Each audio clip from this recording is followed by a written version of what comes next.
Alright, well, everybody, welcome back to Odyssey of the Dragonlords. In the last session, the party had landed themselves inside the necropolis of Talmok, more specifically in the tomb of Xander Horath, the first dragon. After progressing through a series of winding and twisting labyrinth-like paths to reach their destination, the party found a couple of things.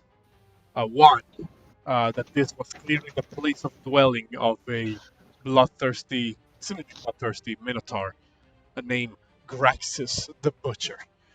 A Minotaur that has been, well, the party figured this out later on, has been bounded into service by a forced oath of service that was placed on him and his kind to guard the tombs of Dragonlords for eternity. Another thing the party found out was that, well, uh, the Tomb of Xander is actually a two-parter. One is a fake tomb that is actually or was actually a mimic that tried to attack the party upon being, interacted with. The second is that when, after arriving in Xander's real tomb and outsmarting, for lack of a better word, the trap that protected that tomb, the party spoke to the spirits of ages long past in an effort to contact Xander Horath, hoping that he would hear their pleas and assist them in some way, shape, or form in their journey. Uh, However, not all was sunshine and rainbows, due to a bit of a miscommunication, shall we say, between the party members. Uh, Combat has been broken out, and now Xander sees like he's ready to defend himself, though he may have dropped his axe. He seems like he's ready to come at you with what he has, which is, well, at the moment, his bare hands. Uh, that is, of course, unless somebody can appease or calm down Xander Horath. And so, that is where we're at. Kyra is gonna, well, look at this whole situation with an expression on her face that is kind of like that Lisa Simpson meme where she's like staring at the table with like a blank expression in her face. That's Kyra right now. She is like completely taken aback about the current situation. Uh, no words can possibly describe what emotions are going through her. So right now she is, well, thematically stunned for the time being and takes no actions.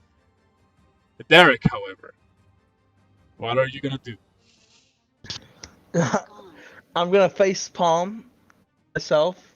You will see Derek face palm myself, and he will walk upwards to in between or like in a triangle. Sorry, if I can put my eye contact right in the middle between these two. I mean, So I say, we'll say thematically you're in the middle, but like mechanically. I'm like I see this going on, but like, Dragon, what the hell are you doing? I look at him like, I walk and I try to and I Xander, hey, my best smooth talk him. That's how good I was back in the day. I would say, hey Xander, my friend, he's not not the smartest guy here. Maybe I'm smarter than him. Like, maybe that could be it. But he must have thought you for like a zombie that we fought earlier. You mind passing this transgression and just Uh, forget about it, please? well, we'll say before I ask you to roll your thing, as combat was starting, and Xander kind of deflected the initial axe strike that was thrown at him. He kind of looks around and says, "I see. So this is the conclusion you've reached."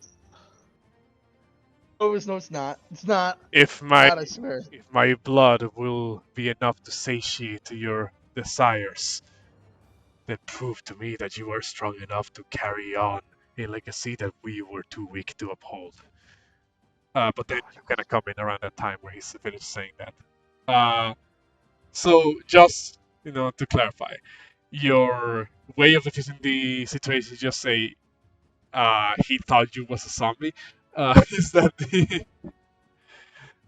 that the way of diffusing this? Yes, because he's in pretty much in swing mode at any time when he sees an enemy. Mostly zombies, because we've seen many zombies here. I roll persuasion now. You to roll me a deception check. Damn it. Let's see. So It's pretty that's good. a 16. You see as Xander looks over at you, Derek, and says, kind of again with this very calm posture, but the raspy, like on death voice, kind of looks at you and says, "Your friends certainly had enough time to attack before they saw time that they heard my words." Not him. He's not the bright one. I mean, like I said, I'm happy at least I'm a little smarter than him, but he's not the brightest person here. He's like I said, he has the strength as maybe Esther when he was young. Uh, crazy as you could say. He's really strong, but the muscles compensate for something up in the head. You start comparing Drakgar to Esther Archelander.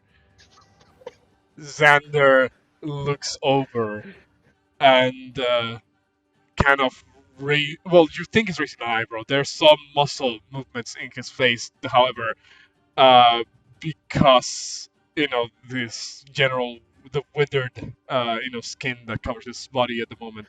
It's kind of hard to tell exactly if it's supposed to be like an eyebrow raise of like or like an eyebrow raise of you shouldn't have said that. You uh But I swear he's no, not crazy. He's a little crazy, but he's in a good way. Xander at the moment doesn't look you know like he harbors any hostility, but then again, he didn't look like that before either. So you're not sure if this is just his stance, shall we say, or if that you managed to talk him down.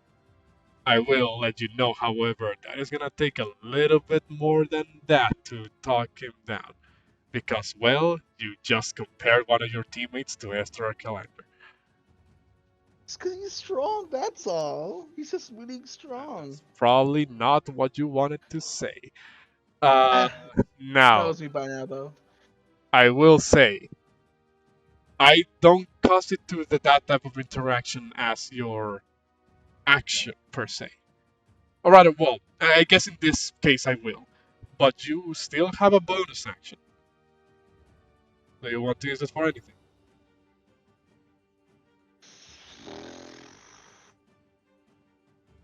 Uh, can I do? Uh, Oh man, hold up. Okay, there you go. I got it. Bardic Inspiration on Metius. Bardic Inspiration Mateus. Alright. Tag him in.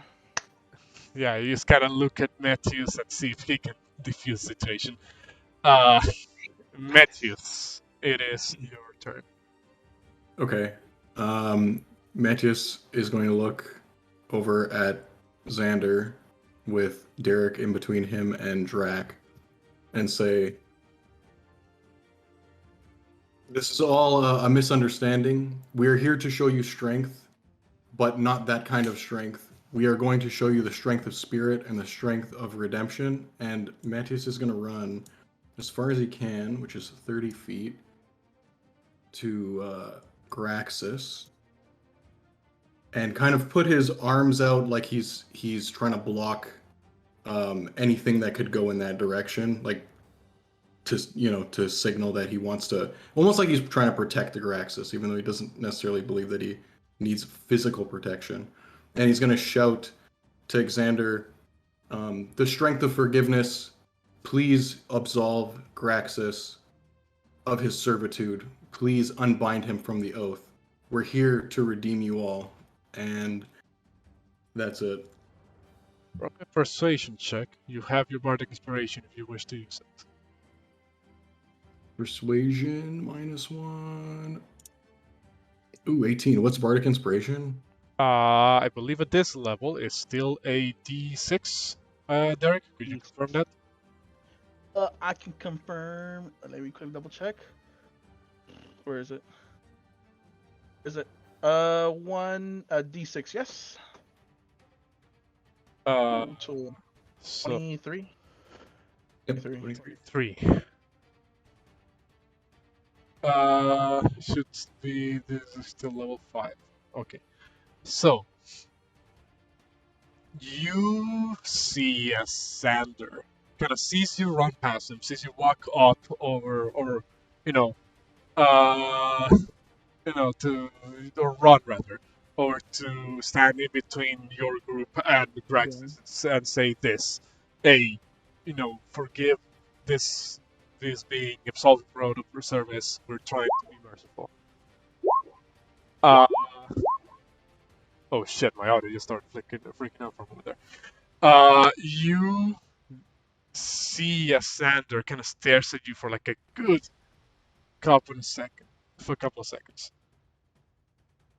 His almost his sunken, like undead eyes, like staring at you as if judging your every move.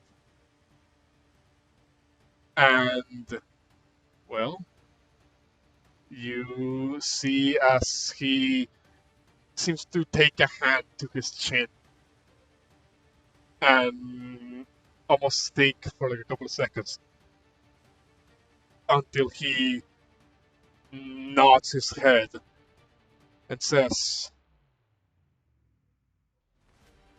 very well. I suppose a test of strength need not be of sword arm. As we drop initiative. Oh my goodness. Thank God. Oh my God. I'll still say that Drakgar's strength is about his, but that is crazy. All right. You see as the moment Xander's aura of pressure, shall we say, seems to stop. Graxis kind of points over at him and says, what? So just like that? You can't possibly think I will buy your lies, Horath. Xander kind of looks over and says, Graxis, you and your kind who have served this tomb for generations did so out of an ancient agreement that never should have taken place in this world. Yes, we were enemies. We were enemies once, but the treatment that your kind has received since then is not one that should be repeated. I only wish I realized this sooner, long before my death. For that, Graxis, the Butcher, Graxis, the Guardian, I, Xander Horath, absolve you of your oath of servitude. You and your kinds souls and bodies need no longer be shackled to the cold, empty halls of this city of the dead. You feel this reverb in the air kind of appear from Xander's position.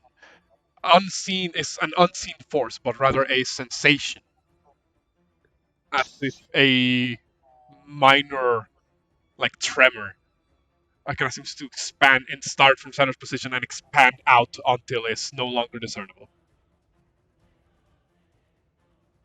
You see as the in a moment that there's this weird sort of a shakiness in Graxis's hands as he looks down at them. He kind of looks up and says, "Just like that, you're gonna let me walk away after all of this?" Xander looks at you guys and says, "Look at the people that stand here, Graxis. Any lesser being would have taken this opportunity to take you down, to slay you where you stand and continue on their journey as if you were nothing more than a stepping stone for their progress. Not this one's, however. I can tell there is good in them. Far more than it ever was in many of those who served at my side." I'm still here, goddammit.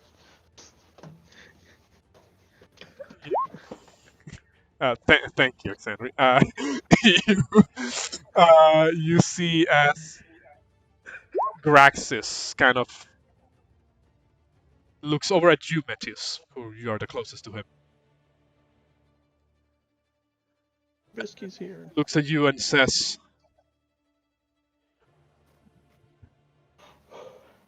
"You know that if I set foot outside of this place, many who still think like my tribe, even this wouldn't be enough to stay their hands from cutting you down."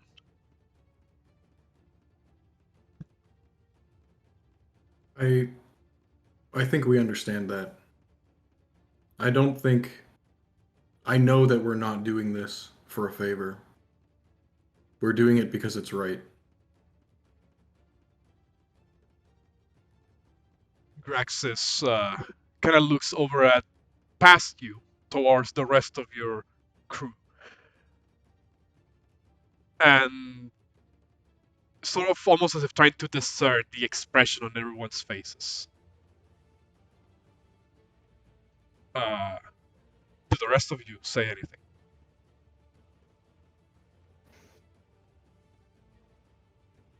I'm good. I'm sorry. Uh, what exactly is going on? I had to mute some channels on Discord. Basically, Graxis, well, he heard Metius' reasoning for behind this decision. He warned Metius that, even, after this act of kindness, like others like him, like still will not think twice before attempting to cut you down despite your kindness. He's sort of like trying to gauge a reaction from everybody here. Um, Xander will. She's still making sure she's like dead between Xander and Drax, and she's facing Drax, not Xander. So she'll look over at Graxis and she'll be like, um, just because we set you free, I don't think it's going to all of the wrongs that's happened to your race for hundreds of years. It's not a simple fixing situation. It's something that's going to take a lot of time and a lot of dedication to just show that we truly just mean better for all of Thylea.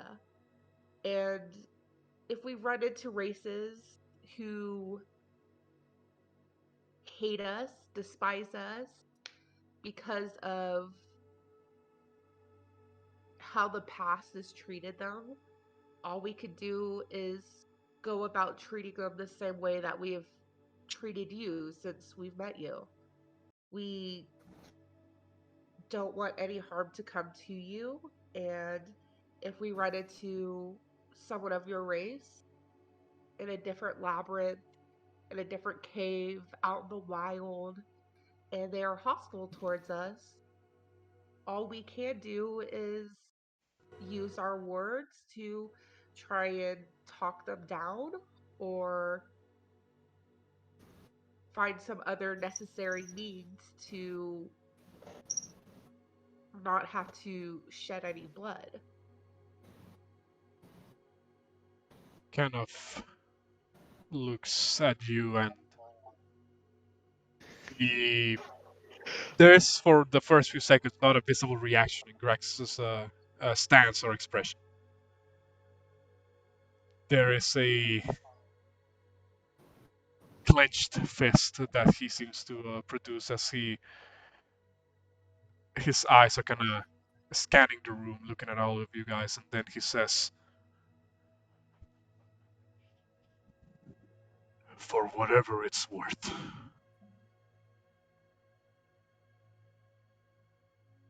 I thank you for showing this kindness. One day I will see if the words you speak are true,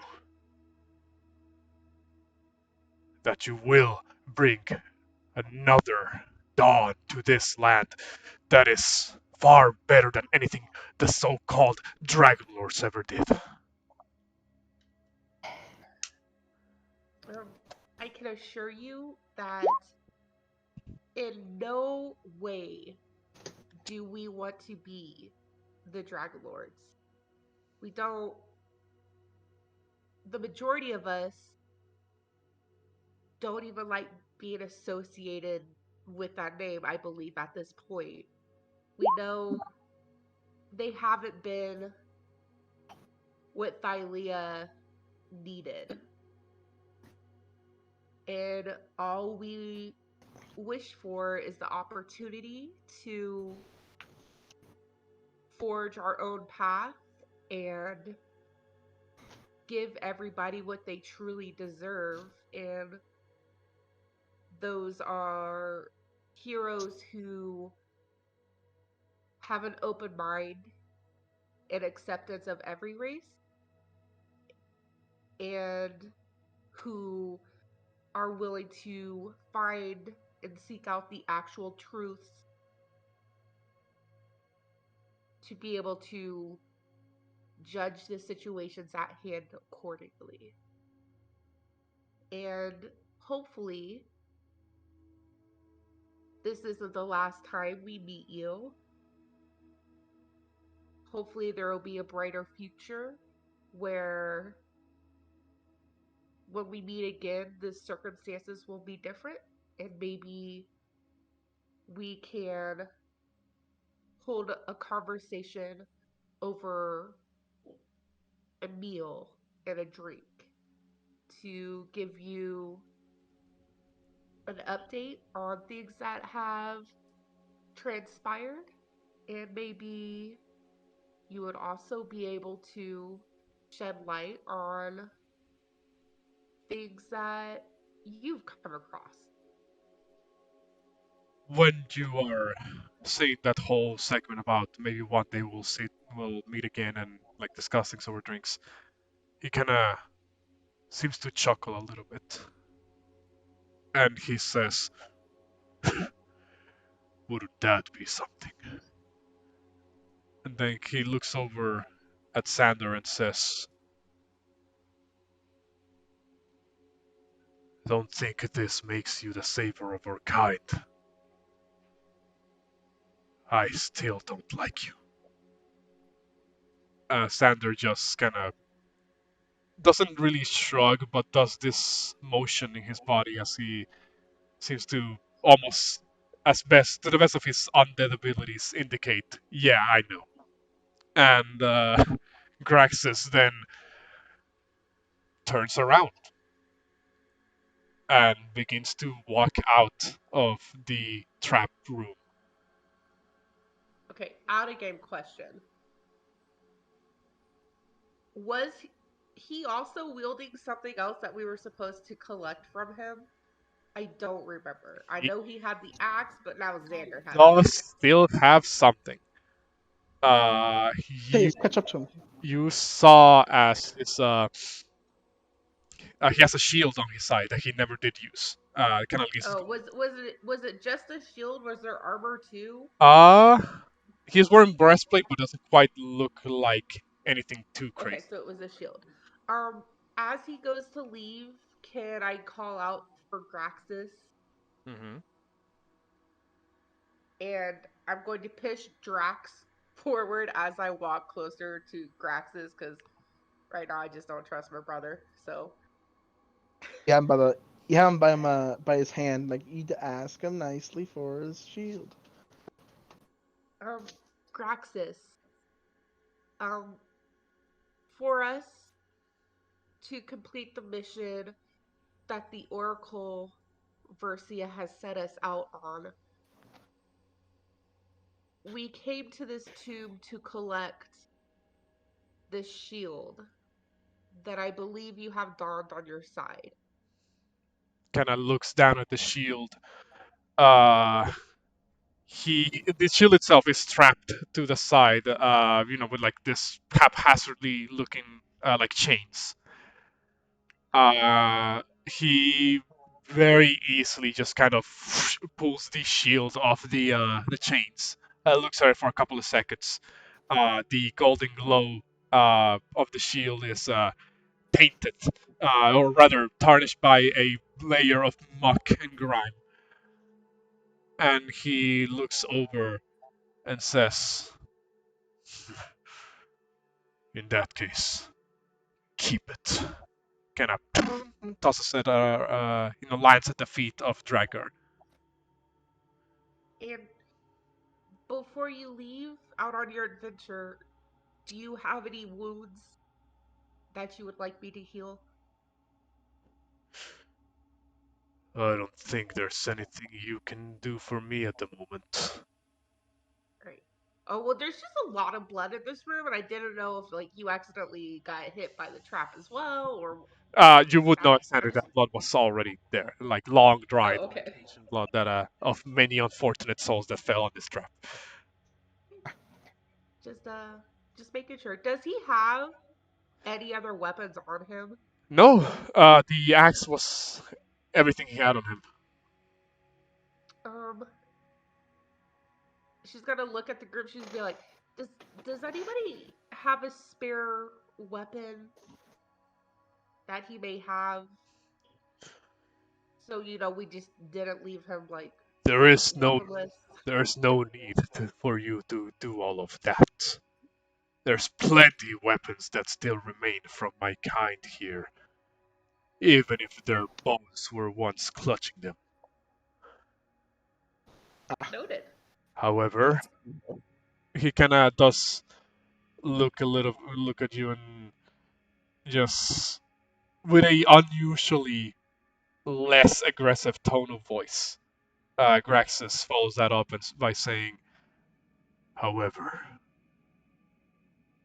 you are unusually kind." Weird. And he then looks around and says, "Because of that, do your best not to die." And Uh, if we meet in the future, are you willing to have drinks? he doesn't respond to that, but he does take a pause before exiting the room. I think that's the best yes that we could get. Okay, I'm Oh, gonna yeah. grab the back of Drax's armor and I'm gonna drag him back into the room. You can clean the shield. I was good at cleaning. And As I assume Drax can grab the shield and drag it back so it's not left in the center of the room. I uh, gave it. as Graxis departs, and his slumbering footsteps disappear into the distance, Xander looks back at the rest of you guys and says, "What I said there, I meant it. Many others would have just stopped at attaining the treasures of the Dragonlords and continued on their way to fame, riches, glory. I am intrigued that you all seem to be motivated by something else, by just the ability to do good." Kinda looks over at you, Derek, and says, "You have landed yourself a valuable set of allies, Derek." We're all just cookie bunch. That's all. He always did have But a knack to describe things in a very colorful fashion. Yes, I did. He then looks at you guys and says, "For your bravery, your courage, and most of all, your kindness. It seems this world may be in good hands after all. For that, feel free to make your way with the treasures of the Dragonlords, or at least these ones." You see as he kind of does like this movement with his hand, and the axe just kind of flies back to it, and he kind of presents it forward. "The shield, this axe, and also my own armor.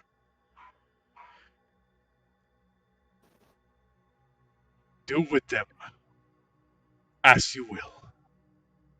And may they serve you far better than they ever served any of us,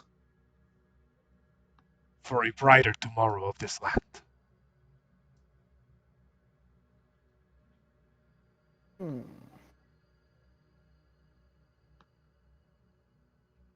Wait a minute. Where's my stuff?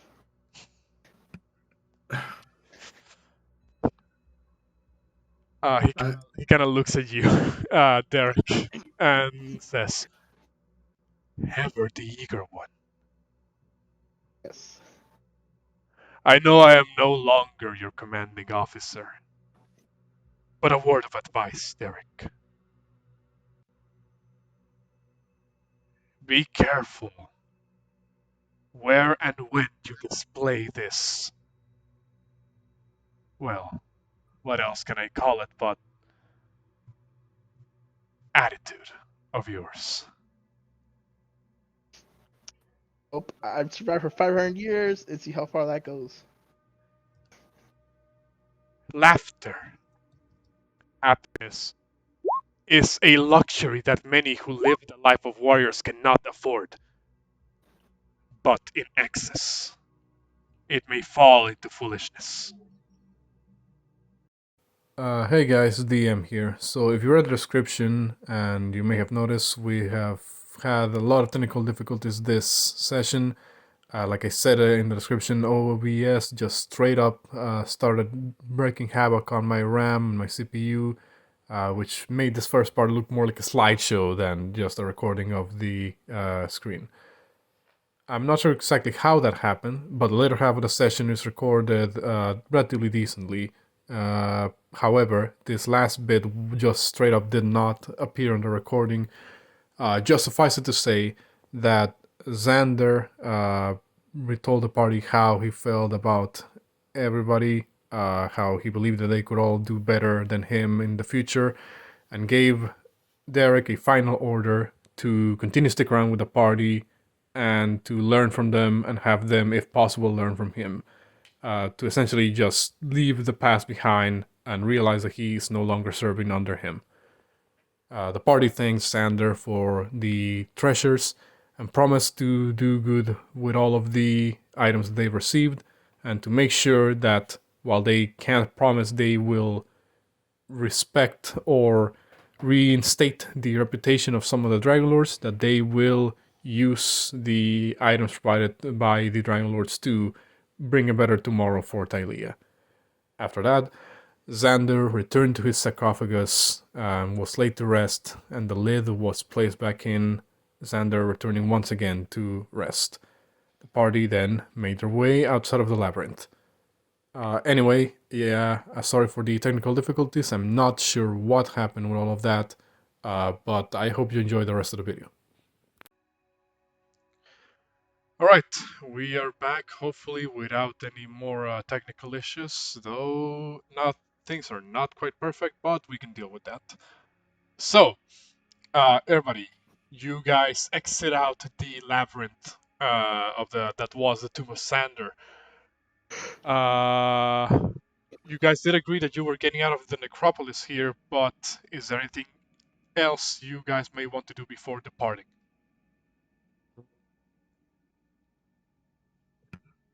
We definitely are. Xander definitely wants to say goodbye to Damon. Damon and Iman.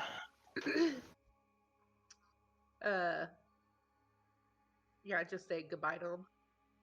Okay, doesn't take too long of you guys just kind of Ooh, I lied. I remember what I was actually gonna say too.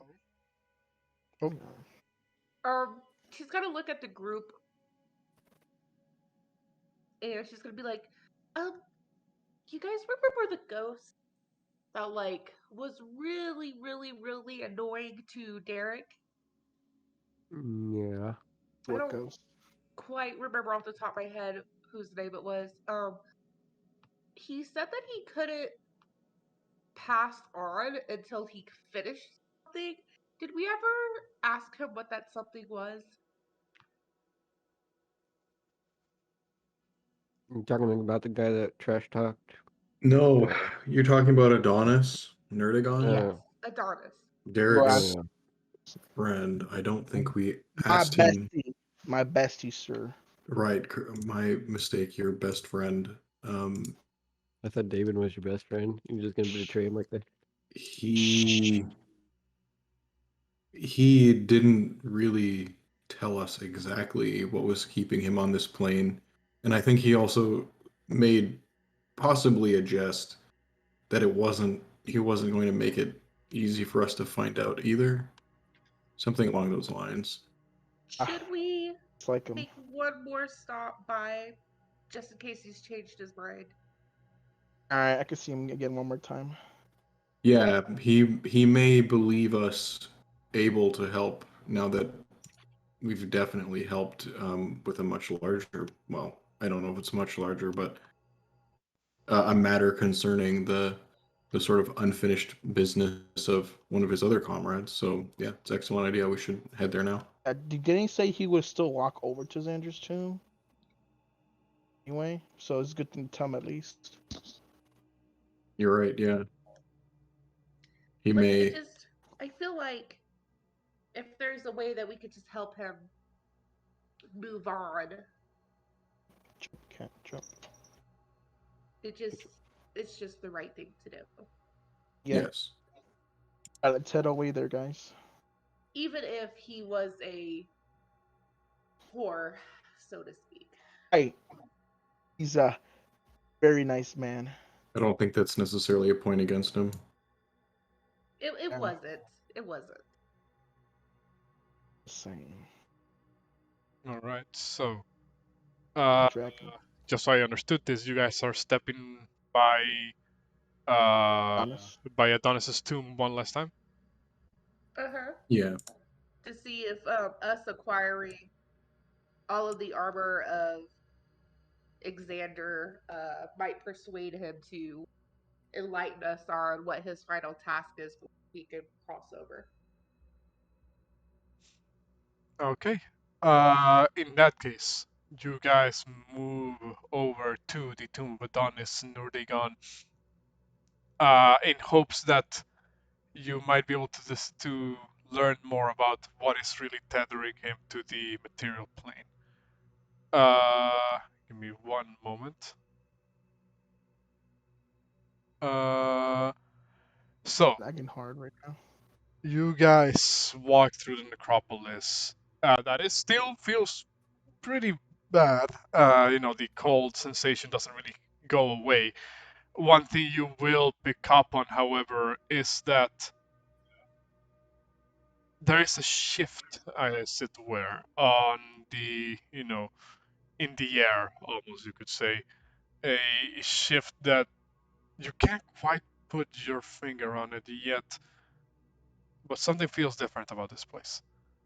It doesn't take you to, you're not really sure how, again, but it just feels different.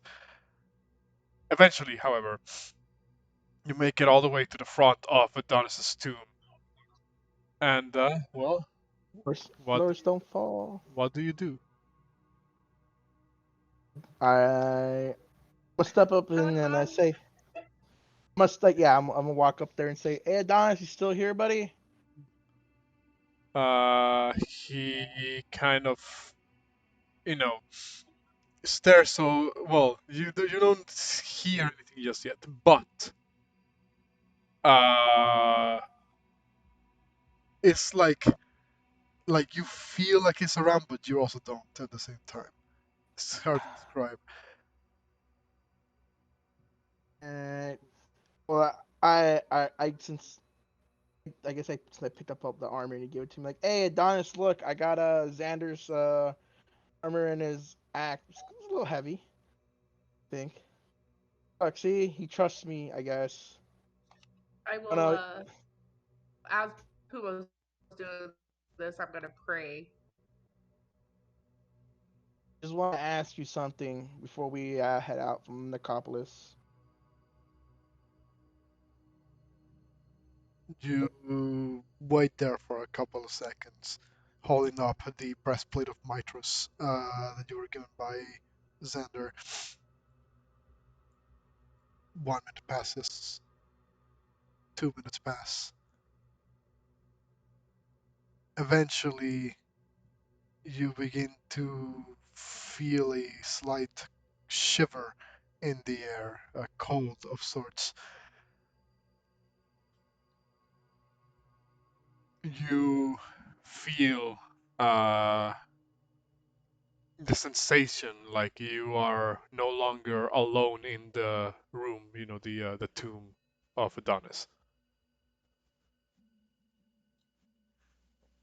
You don't you you don't see him yet, but you hear his voice, Derek, and it sounds like he says, "Well, you certainly did quite a great ordeal there. What are you gonna do with that armor?" Gotta wear it, I guess. It feels kind of heavy. Oh, At this expectation point, might be or not, but still. the presence, the spirit of Adonis seems to materialize itself in the room fully now, as he says, "You call upon me once again and I appear. What is it that you require? I can tell that you were given your things by Xander, but well, I certainly you didn't call kinda. me all the way here just so you can, brag about that to my face. I don't know, man. You kind of brag about whatever you got all the time. Whatever This I thing you do this one got. time. You mean good looks, smarts, incredible. Hey, I can be as smart as you, okay? Did that one thing and I barely beat you by a little bit. Trust me, the way your group is treating you, Maybe outliving me didn't exactly go out in your favor. Uh, That's what I said earlier too. Xander's gonna step in next to Derek and she's gonna look at Adonis and she's gonna be like, we wanted to ask you what was still tethering you to this plane and if you wanted our assistance in completing this task, if it's in our realms and morals of doing so before we leave this place.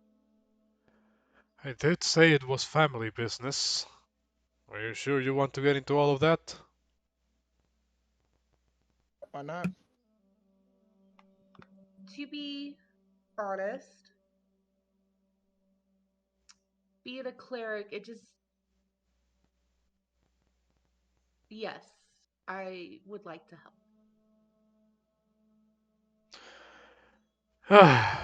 Well, if you really must know, the Nurdagon family has been going around for quite some time, as expected.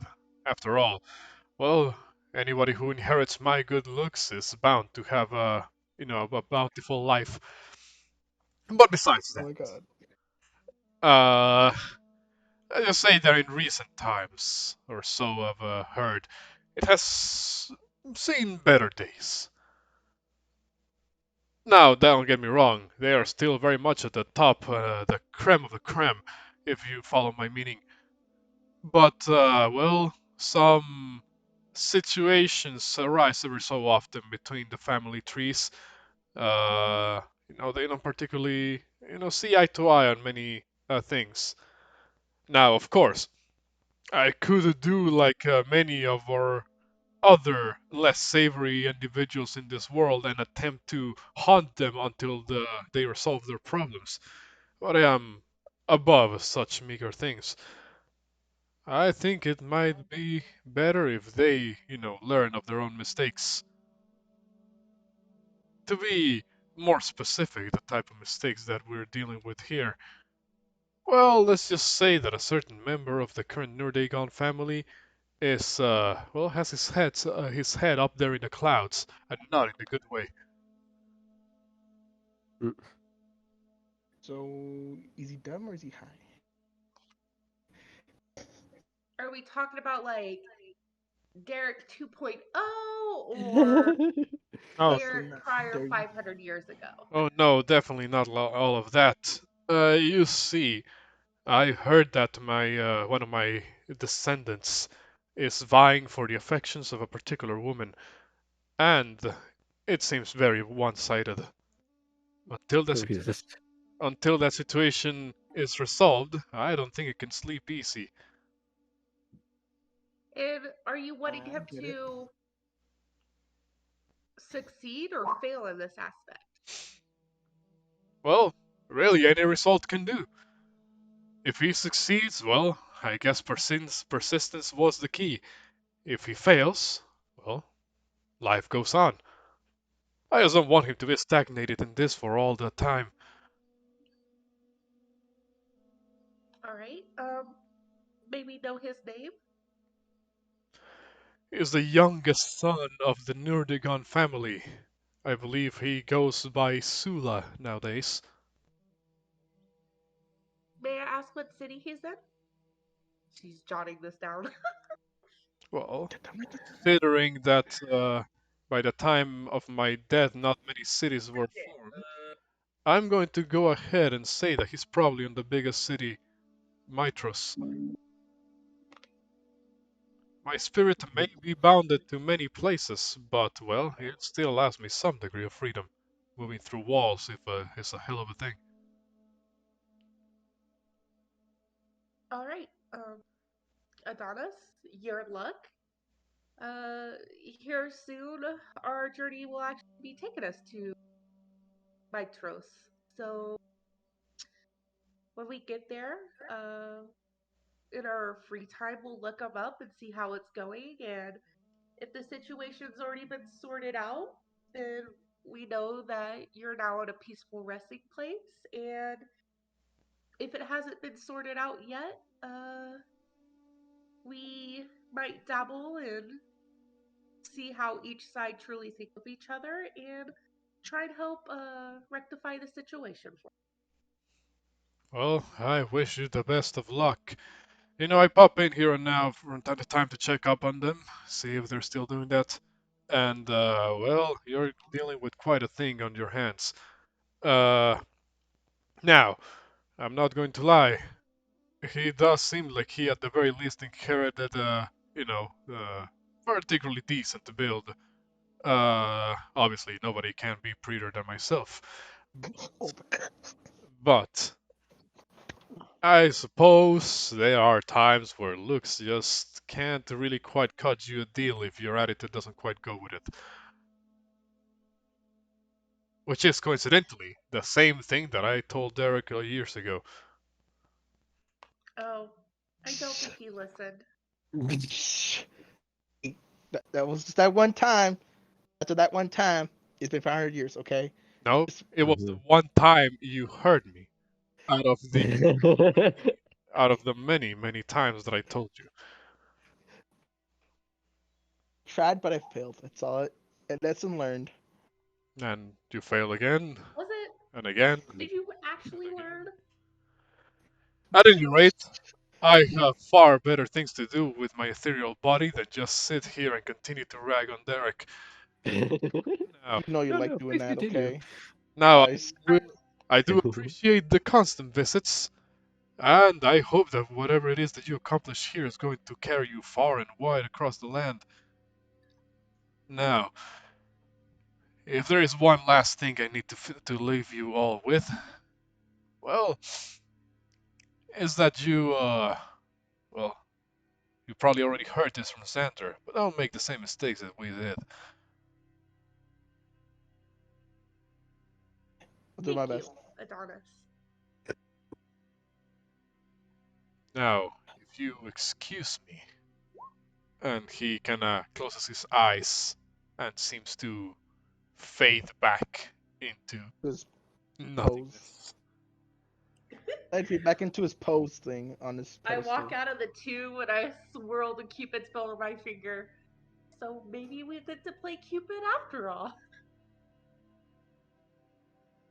Let's have some fun here, guys. Anyways, has anybody else noticed how like eerily colder it is?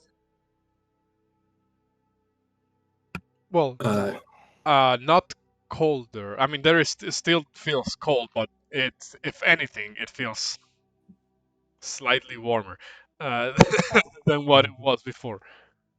I mean, slightly warmer. Sorry. So hot. It's No, it's probably fine the with me. ghost.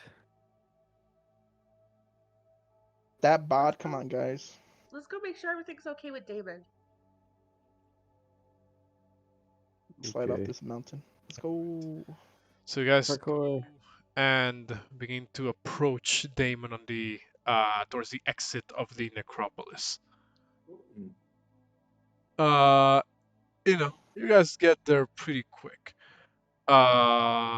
There is a you notice, however, that Damon isn't actually facing towards you guys. If anything, it appeared that he was facing towards away towards the bridge that is right there next to him, as if he was seeing at someone or something in the distance. Uh, you guys don't really say anything, but he seems to react to you guys walking up behind him, and he says, "Let me guess. You convinced Xander to let Graxus go." Yeah. Yes, we did. He walked past here a moment ago, saying that he was free.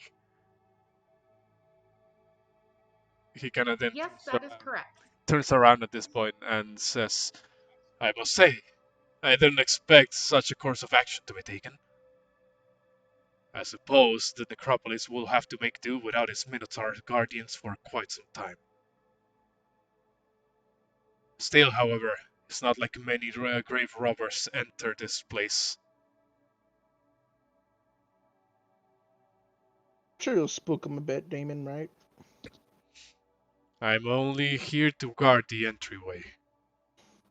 Exactly. You just scare him. Well, I gave you that paper and quill. Um, I will do my best to make sure we try and check in on you from time to time. If anything goes missing from the tombs, I assume somehow you know about it. I definitely will. Just like I So, know that now you carry the legendary gear, the axe of Xander, the shield of Vulcan, and the breastplate of Mitros. My stuff is yet to be found. A fair warning, however. Those items you carry with you, the axe, breastplate, and the shield, well, while the breastplate may still retain its properties, the axe and the shield have long since not been used. I believe they may not be as powerful as they should be just yet, and may need to be reforged by appropriate hands. Hmm. would Vulcan be able to reforge them? Perhaps, but he will need access to, well, something more than just a meager forging in the city. That's potentially what's up at the mines. Oh yeah, the mines. The Good mithril thing we're gonna forge go to there, the right? city first. That way we don't have to walk back and forth, waste a couple days. Mm-hmm. Whatever you do, Well, it's up to you, obviously. But I must warn you, the path ahead, the one you've chosen to travel, is one that will no doubt now will definitely put you at odds with many in the land, if it didn't already. Especially, well, I suppose I need not give needless warnings.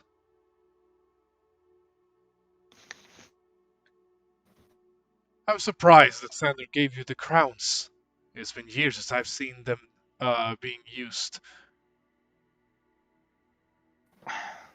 I'm I definitely gonna use mine, but I don't know about her. I feel like mine is wrapped up and fastened to my side. It's shiny. at any rate, though our meeting may have been short, it was an enjoyable interaction to have met all of you. Well, Damon, we'll keep in touch. Might not be super frequent, but I'll make sure that Derek writes to you. We'll check in.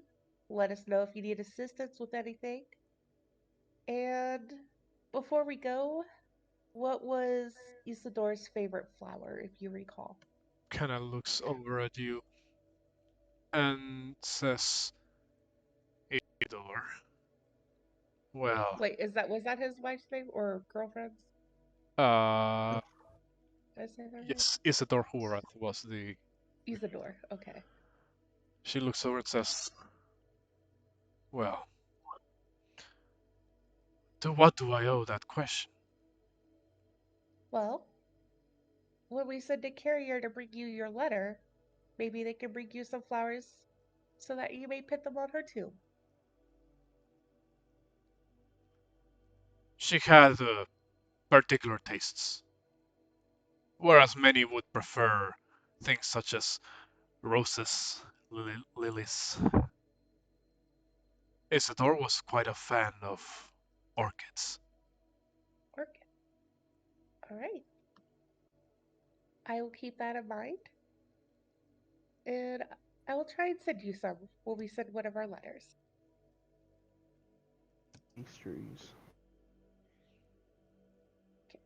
He Oh, there's no expression in his skeletal face, but the way he moves almost seems like he would have been raising an eyebrow at you. Uh, he says, I suppose this kindness is to be expected. Be careful who you impart that to. for many will try to take advantage of it. Oh, well, I'm not always this nice. It's just recently things have been okay. So it's just been easier for me to be this way. But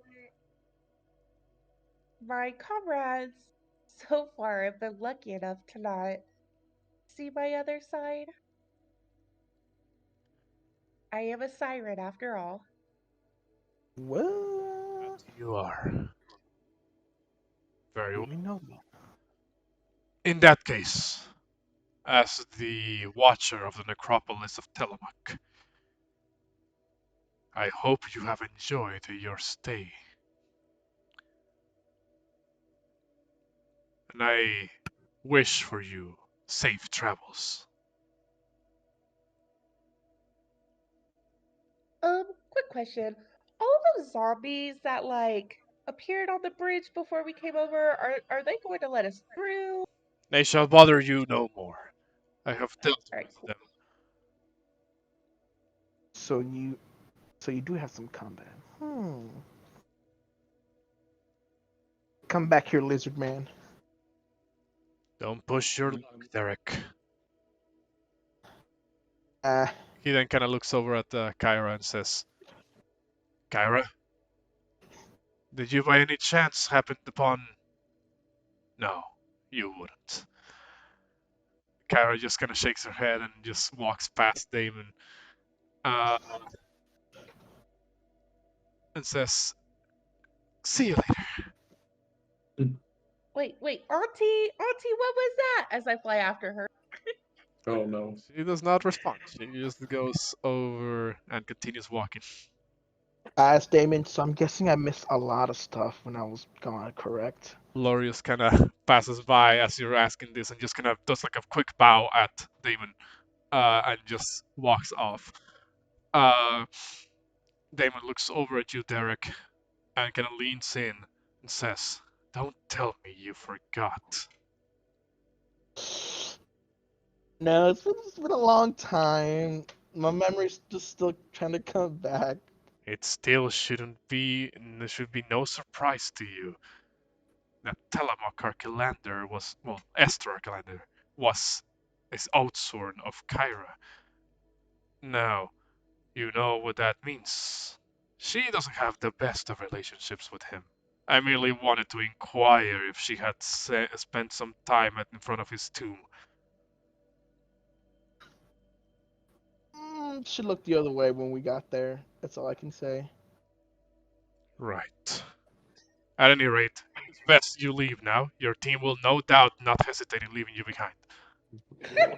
True. We're literally all across the bridge. But I will tell this, Damon. I know you probably want to be a Dragonlord back in the days, of course. So if I were to ever perish, and something were to happen later on in my life, I would want you to have my crown. It is not for me to take that crown. Nor is It's gonna be free. nor It's is it gonna be yours. nor is it for you to decide what happens to it just yet. Oh, you keep hold of it. What about that? You die. He looks at you and says, do not die. I won't die, but I'm just saying, if I were to die of old age, of course. No. Oh, sorry about that. Considering your considering the way of life you lead, Derek, I have a hard time thinking it'll be of old age. Yeah, probably right, but still, you know what? We'll talk again, all right? Get back here. He kind of looks over your shoulder and says, and goodbye to you as well, Versi.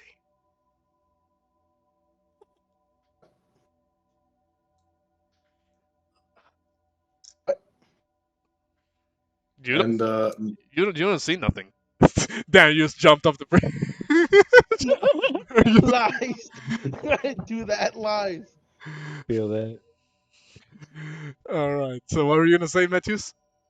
I think Metius just bows and thanks Damon for his stewardship of the dead and follows his companions up. Right before you leave, he does call out to you and says, "Be careful with that book you hold.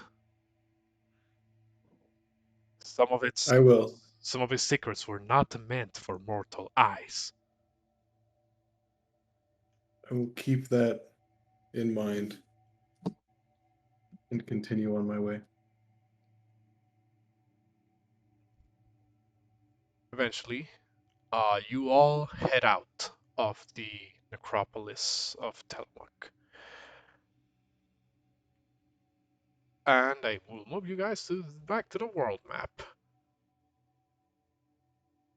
So, I will say, hold on, let me just sort of, you guys arrive at the necropolis towards the late morning, I believe, because you guys took a rest right before heading there. You guys will spend a couple of hours there. By the time you guys exit on Necropolis and start heading back down the snowy mountains where Necropolis is at, it is getting very late.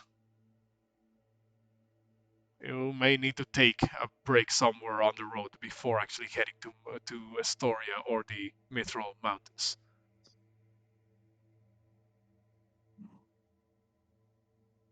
If we head out, will we make it past the Titan Hands with still daylight out, or will it be nighttime out?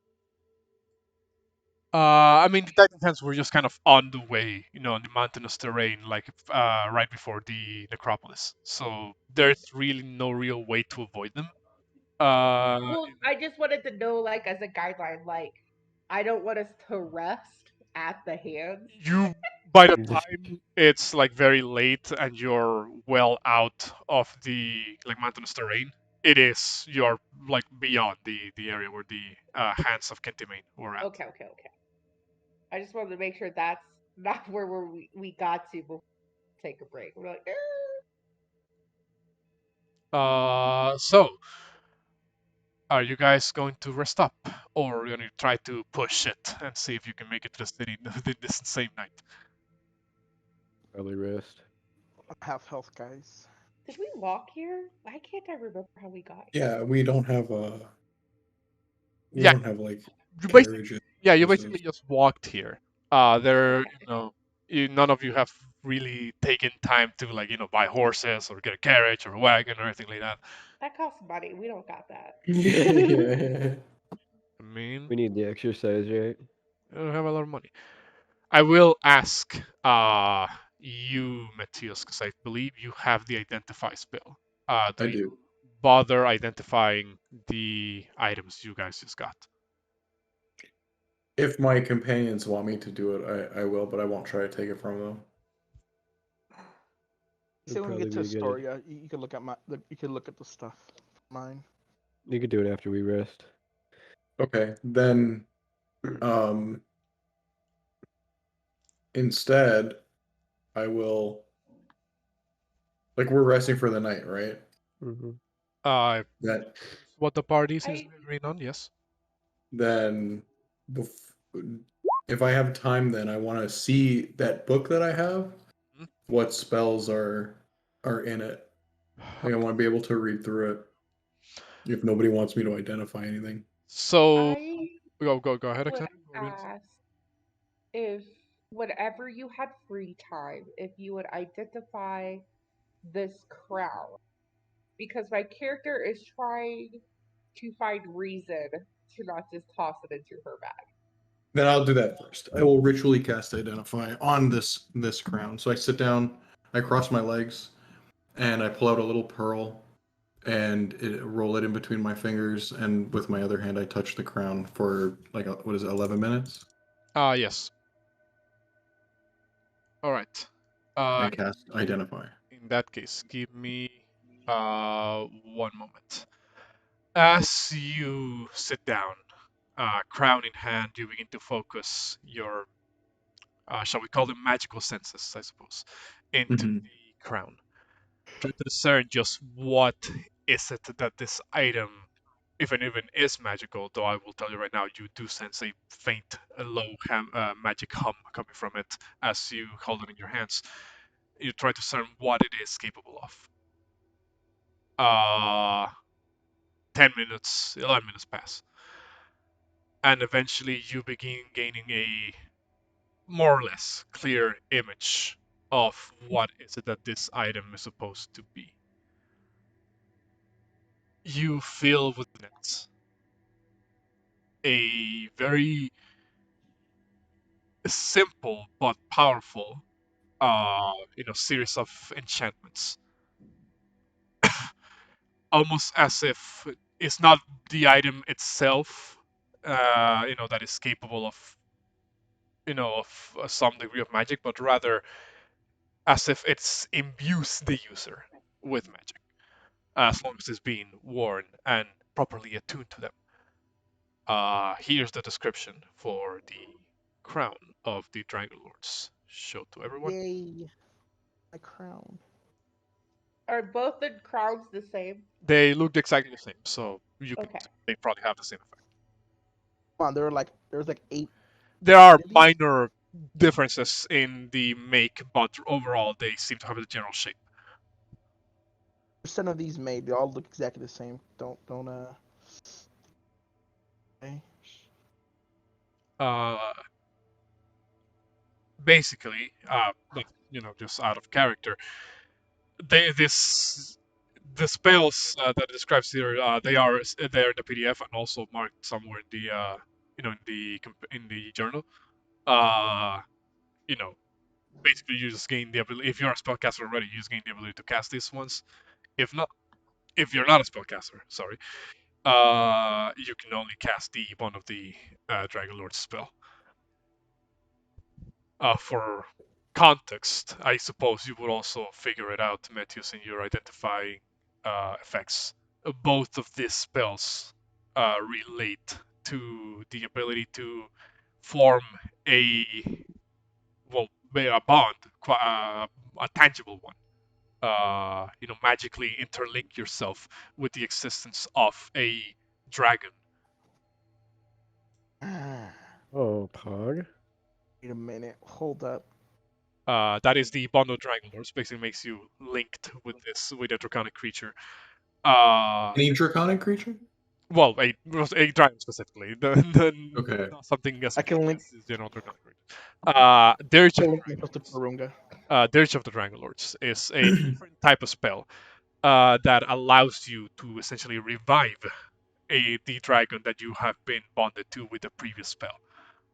Uh, should that dragon, be dead. Okay. Huh. So after, I guess a golden shimmer would be sort of like glazed over his eyes while he's identifying the item, and when it dissipates, I would say this item gives you a deep connection with a dragon, an actual dragon. You could create a bond with it and even bring it back from death. But this is an amazing artifact. This and I think he would like wrap it back up immediately and hand it to Xander. Say this is a something that will probably be of great importance to us on our quest. Um, I don't know what we should do with this. See, little miss, I told you this is important. She completely ignores Derek. Uh, But I'm right. Thank you, Matthias. I'm happy that you're with us. Your powers are unique and very much needed. I And appreciate it. she will nod her head and she will take it over to where she set up her little campsite and she will attune to it. Even when I attune to it, I don't have to wear it. I can attune to it and like put it safely in my bag, right? It Yeah, says as long as you wear it. Like I guess I would. Aha, you gotta wear the you need to actually be crown. wearing it to be able to cast those spells. Like you can Yeah, but I don't need to yeah, cast them right now. I just you want to can attune to attune it. to it and like put it on your bag, but you will only be able to cast the spells while wearing the crown. No, that's perfectly fine.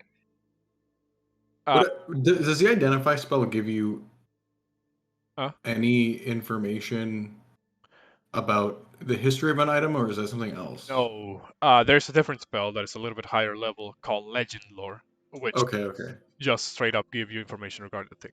Uh, That's awesome. However, I will show you on screen what the two spells do because I realized I haven't actually put them in the journal. So here we go. This is the Bond of Dragonlord spell. Read it at your leisure. Uh, Permanently. and this is the Dirge of the Dragonlord spell. As soon as Roll20 stops lagging for me.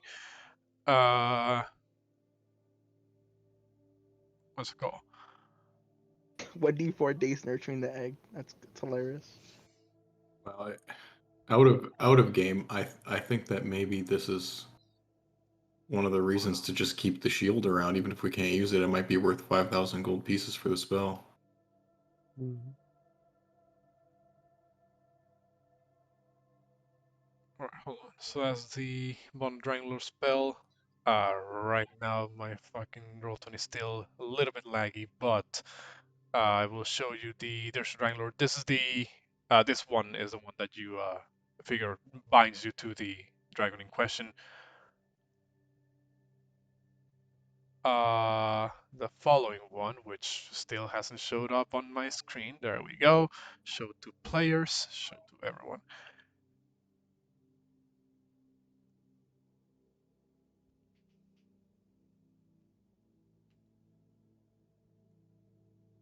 Oh, would that mean? Well, this is Pumo asking. Would that mean I could use this crown? Look for my dragon. Well, you can use the crown to revive the dragon. However, uh, you know, you cannot need to find a body. But how do you know if it's dead or not? Question mark. I will be here for you to figure out. Okay, I will try to. I will try to put it on, but just like old times. But that is that for those two spells. Now, Yeah, those two you mine. said you also wanted to check what spells were on the book that you had, right, Metius? Yes, Okay. if I have time to do that and also take the rest. Yes, because it only took you 11 minutes to figure out what the what the crown does. So you still have a bit of time to kind of read over the book. Probably like 1 hour or so will lead you to. You will need to actually just read to most of it. So you do see a lot of spells here that are a bit too high level for you. In fact, you think this might have been like way higher level than even the Metria could have been feasible, like capable of casting. Not all of this, however, you will be able to to transcribe onto your own spellbook. Mainly because a lot of these spells you see don't are not actually on your spell list. I'm just letting you know that out of character. Okay. You see stuff such as Tasha's hideous laughter, pass without a trace, blight, and most importantly, dream. Oh damn. Okay. Now, I said a lot of names that probably don't mean too much if you're not too familiar with spells in D&D. But just know that the levels of the spells that I just told you about are 1, 2, 4, and 5 respectively. Okay. Wow. I don't even have spell slots for 4 and 5.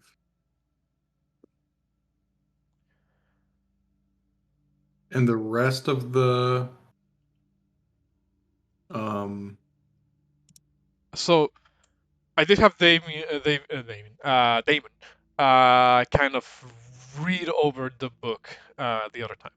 He told you Mhm. that half of it is indeed like contains spells, and the other half Yeah, contains a a ritual. a dark ritual. Yeah. Do you remember do you remember he told you?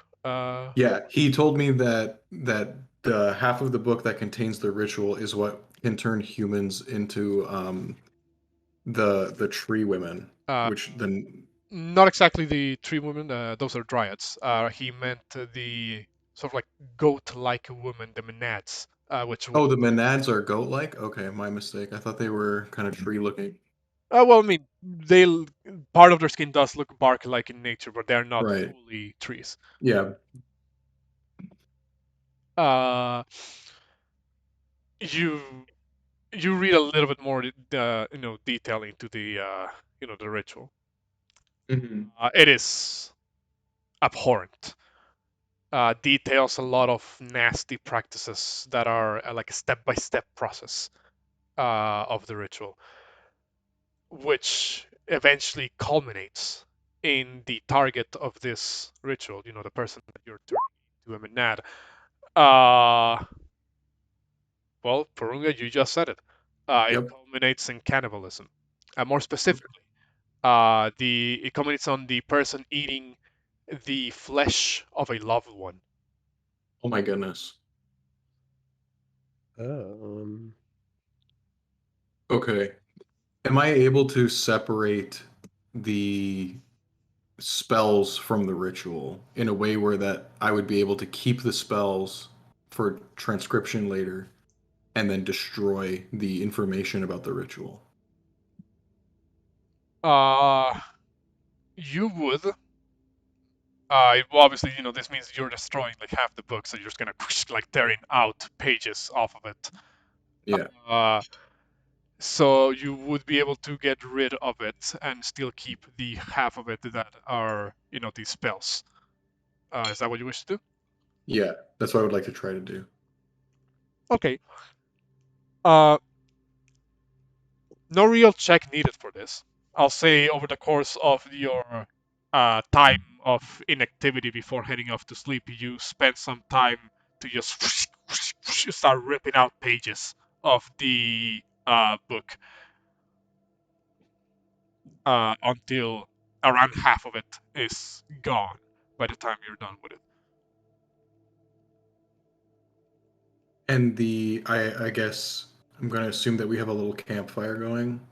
If The half of Yeah, I would assume one of you has the abilities to set one up.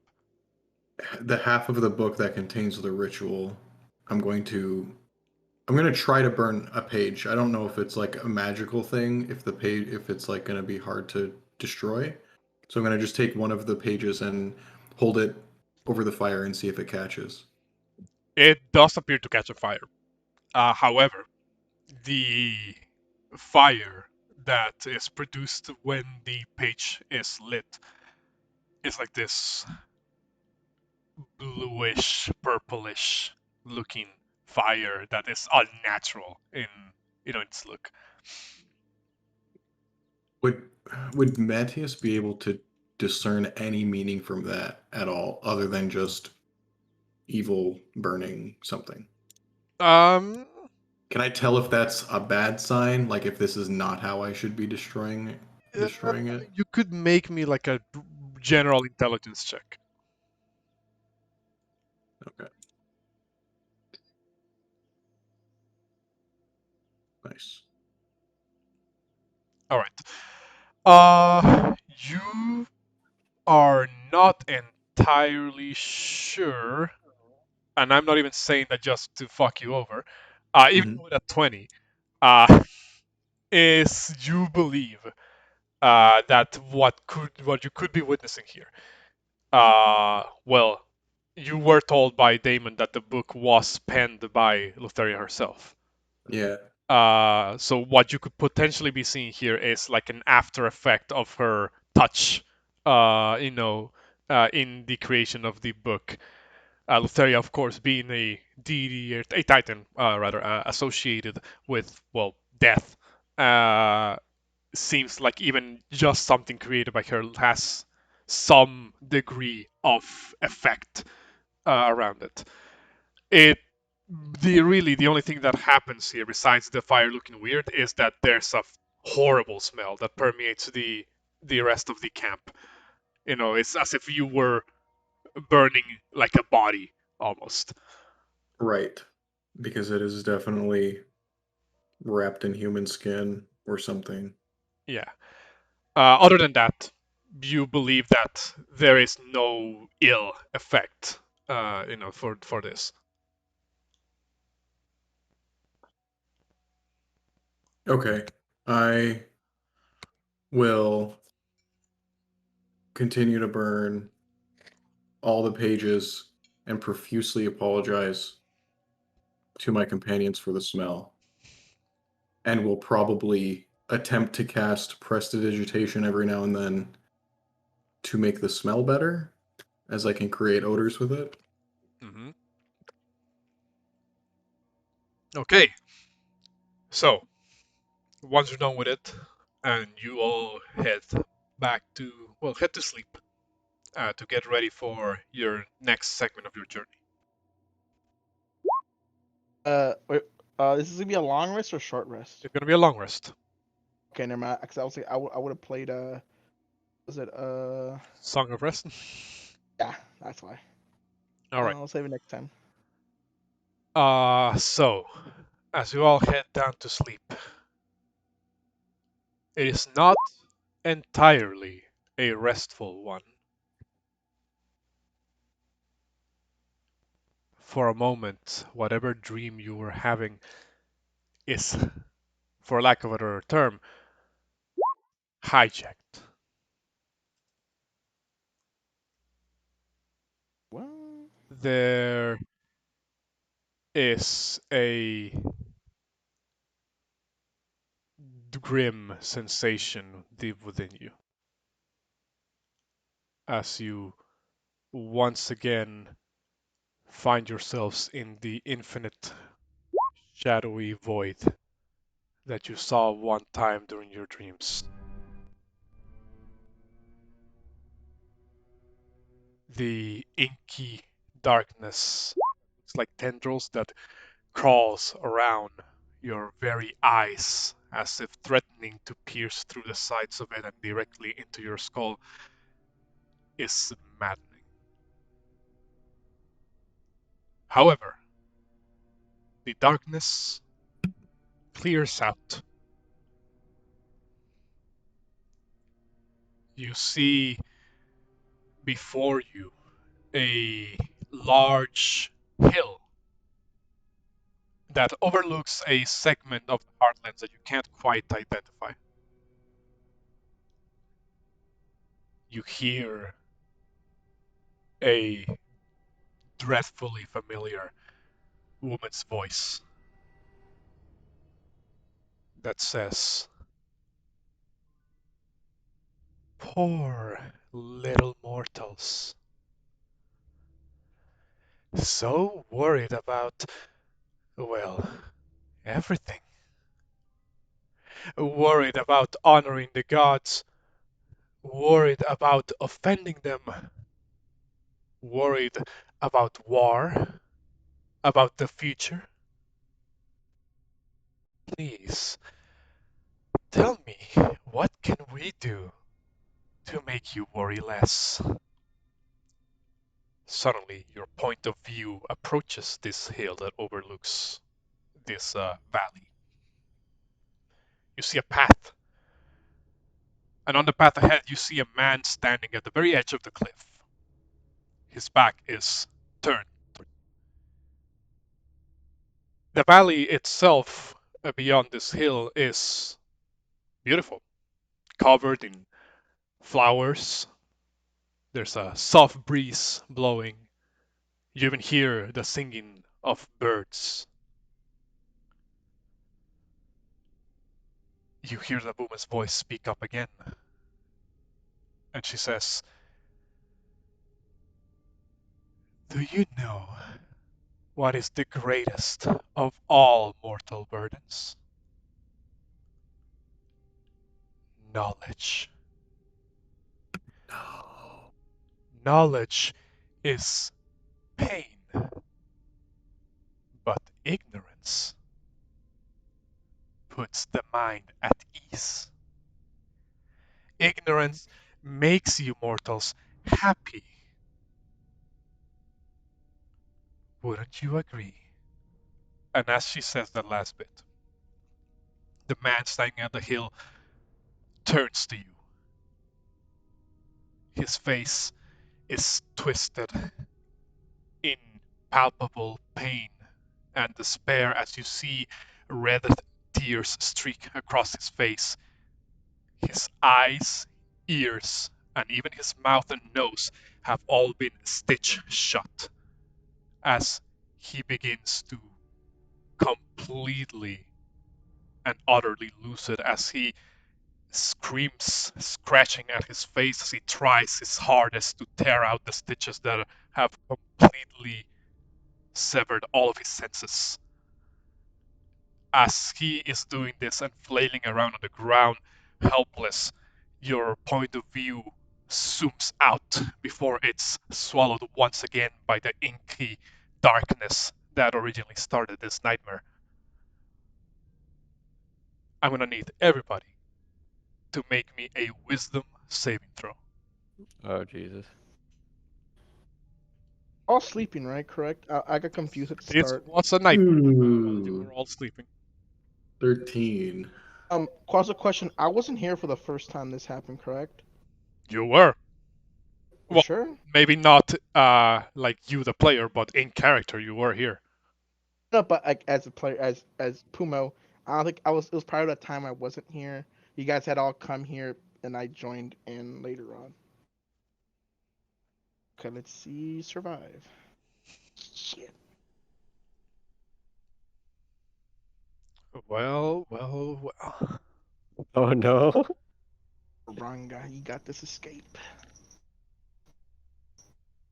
Uh, For real? It's good. Oh no. you Porunga survived. It's okay. I'm gonna need all of you to roll me two different die. Okay. A D100 followed by a Oh no. D10. D100. And the 1d10. 100. D10. You know what? Rolling an 11 is very fitting because, hear me out, every time she tries to take over our dreams and starts talking, like, I'm just like, God, this bitch. Yeah. Again, 80. I was the same way. 79. What did I get? Yeah, 79. Okay. Did we all fail? Even 80. Porunga? Everybody 80? failed. You need a 20 or Shit. something? What the heck? I honestly just can't roll because I have a +5 to my wisdom save. Oh god. Could you imagine if we all just went insane and died here? So Drakgar, Oh shit. you are the first to awaken. But you don't awaken as you were. Instead, you feel bad. It didn't catch you at first, but when you come out from your dream with probably a gasp, you don't hear your own gasp. In fact, you don't hear anything. Oh crap. You snap your fingers, on your ears and muffle. It's as if, much like the man in the dream, your ears have been sewn shut, except they are not actually sewn shut. Rather, it feels like they are. I mean, to match that sensation, you don't actually hear too good. You are currently 75% deaf on both Oh shit. ears. Oh god, this is so bad. God. Uh, The Metius, 80. you are the second one to awaken. like around a couple of seconds after Drakgar. And you wake up and you feel this sensation. If even your dreams are not safe, then where or when, how are you safe? Can you even really trust the people around you? Can you trust that what they say to you is true? You now suffer from paranoia. Oh shit. Uh, let's see. Xandri, you wake up. Uh, actually, hold on. My bad. Yes, you must roll me a wisdom save first, Juno. Because I don't think you rolled yours. That wisdom, come on, you got this. 20, come on. Save yourself. Is Juno here? Yeah. I think he's here. Mitch, He I don't just think you were. rolled, so You might be I lagging. rolled. No, yeah, but roll me your wisdom saving throw. Oh, sorry. I misunderstood. 1 second. 20, buddy, come on. Get a 20, come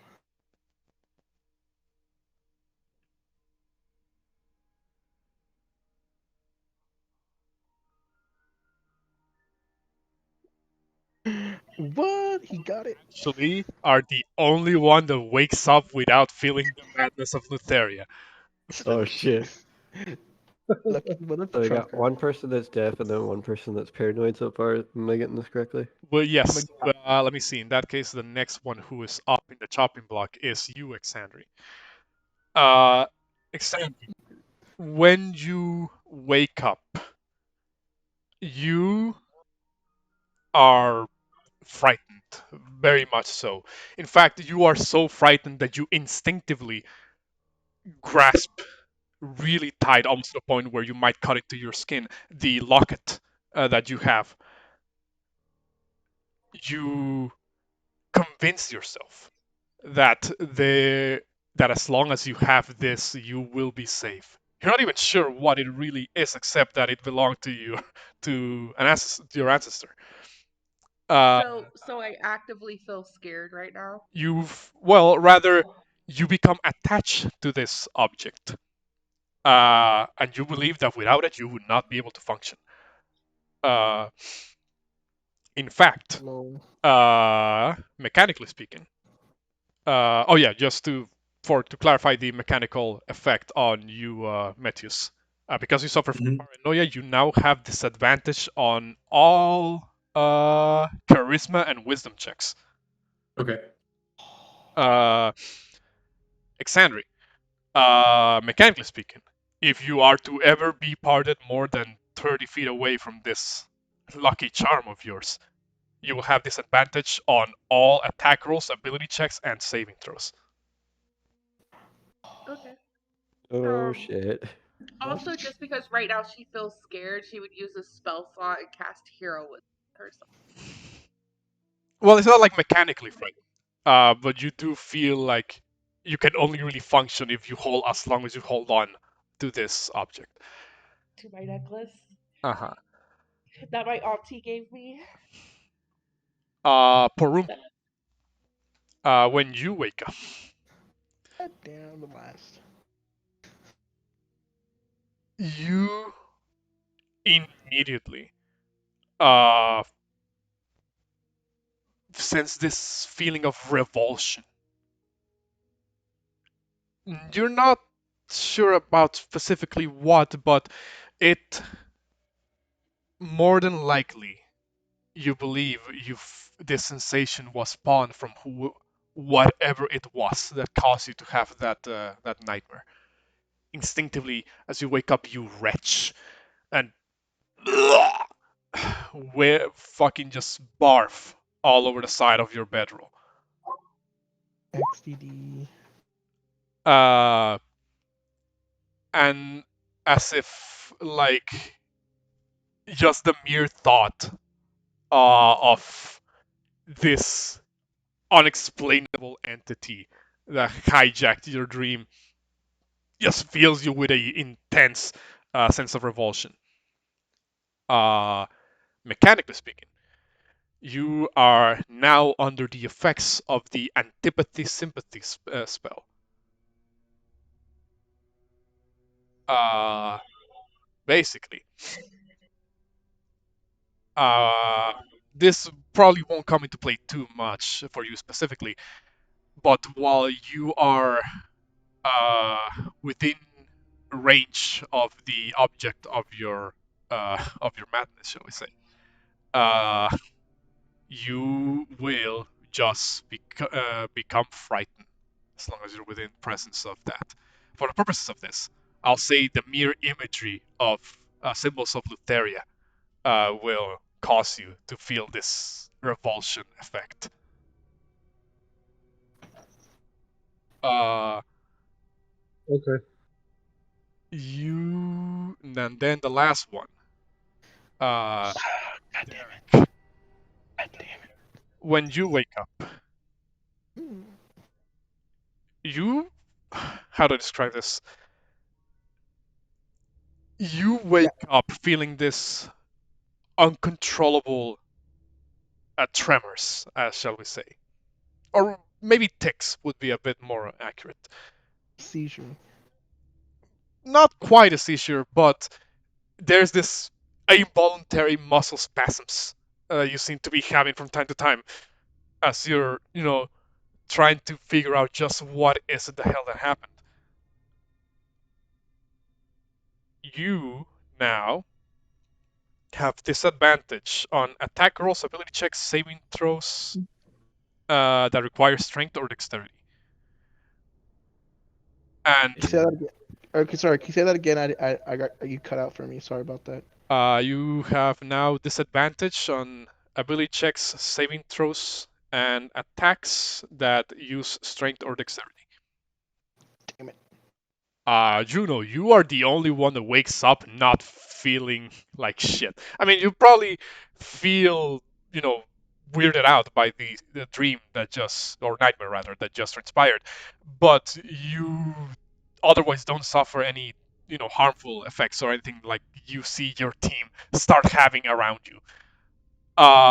In fact, let me just double check. I have to roll a die. Hell.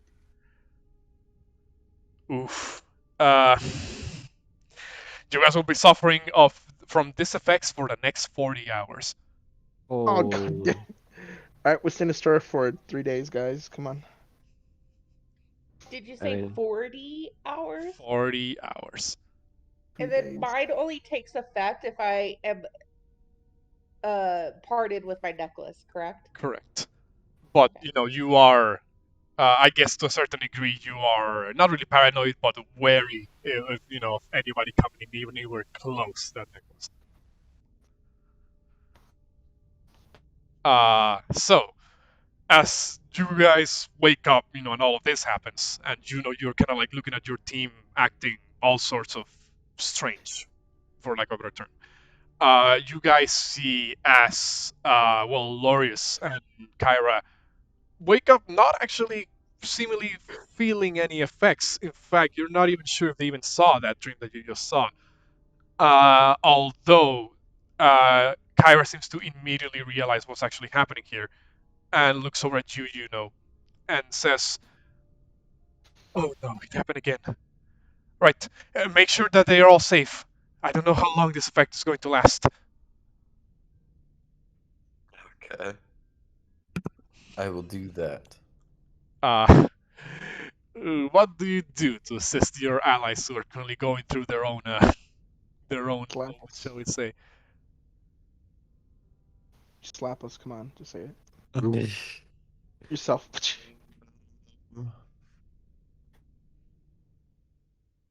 Let me look at my inventory. Stab us. Just I'm stab just- us. Yeah, I guess I'm just gonna try to wake him up. Well, I mean, they're all awake. We're all They are just acting, in the way that I just described. Yeah,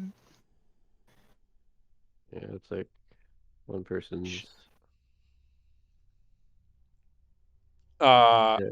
I'll say, you sort of connect the dots relatively easy. This has happened before in the past. You having a group nightmare and later being unable to really control your actions for a certain amount of time. I'll say the memory would be fresh enough in your mind. You would kind of realize that you've probably seen this effect before.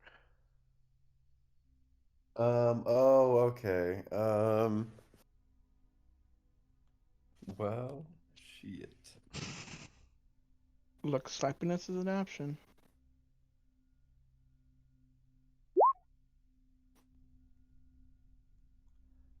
Um. Well, I'm just gonna make sure no one hurts themselves. Like,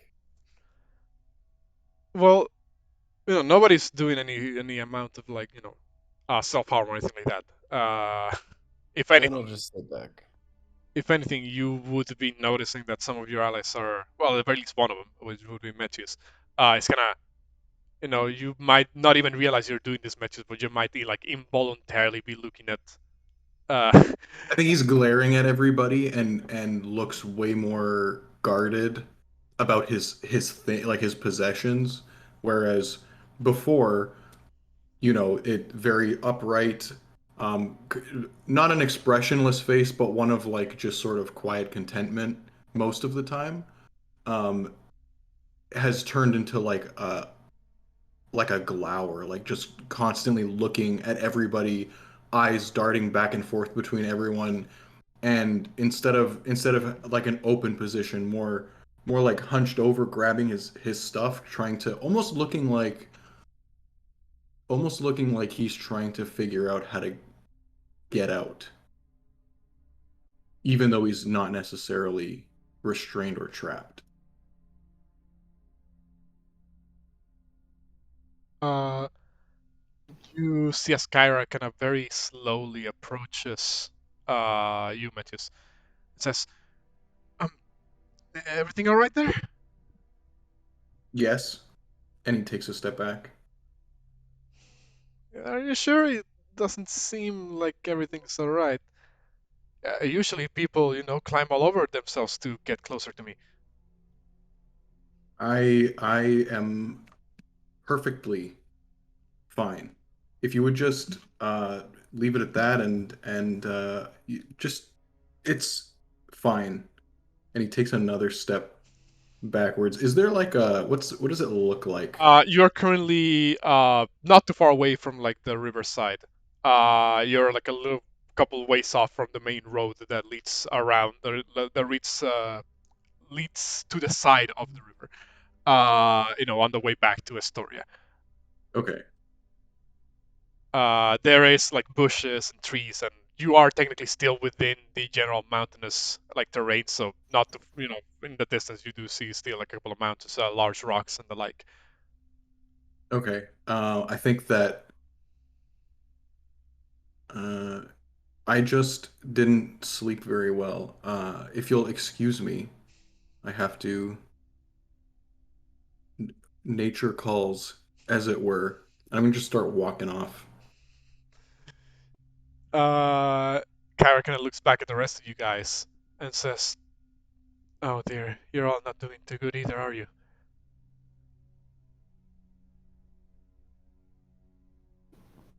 Do the rest of you guys answer? I'm deaf, so I can't hear. Oh yeah, you're deaf. You're So, fucking deaf. You don't know. so I you're don't know what's going on. I'll I'll just nod and pretend like I heard her. She does kind of raise an eyebrow. In fact, we'll have Kyra kind of make an insight check and see if she realizes what's going on there with you. Uh, do the rest of you guys answer?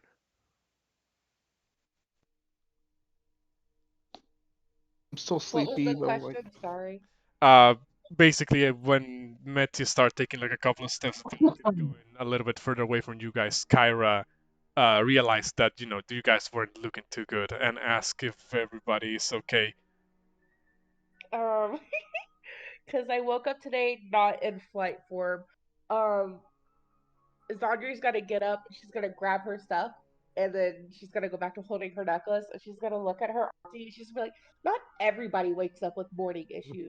And then she's gonna turn around and start walking. Need to roll Kyra's insight check on Drakgar.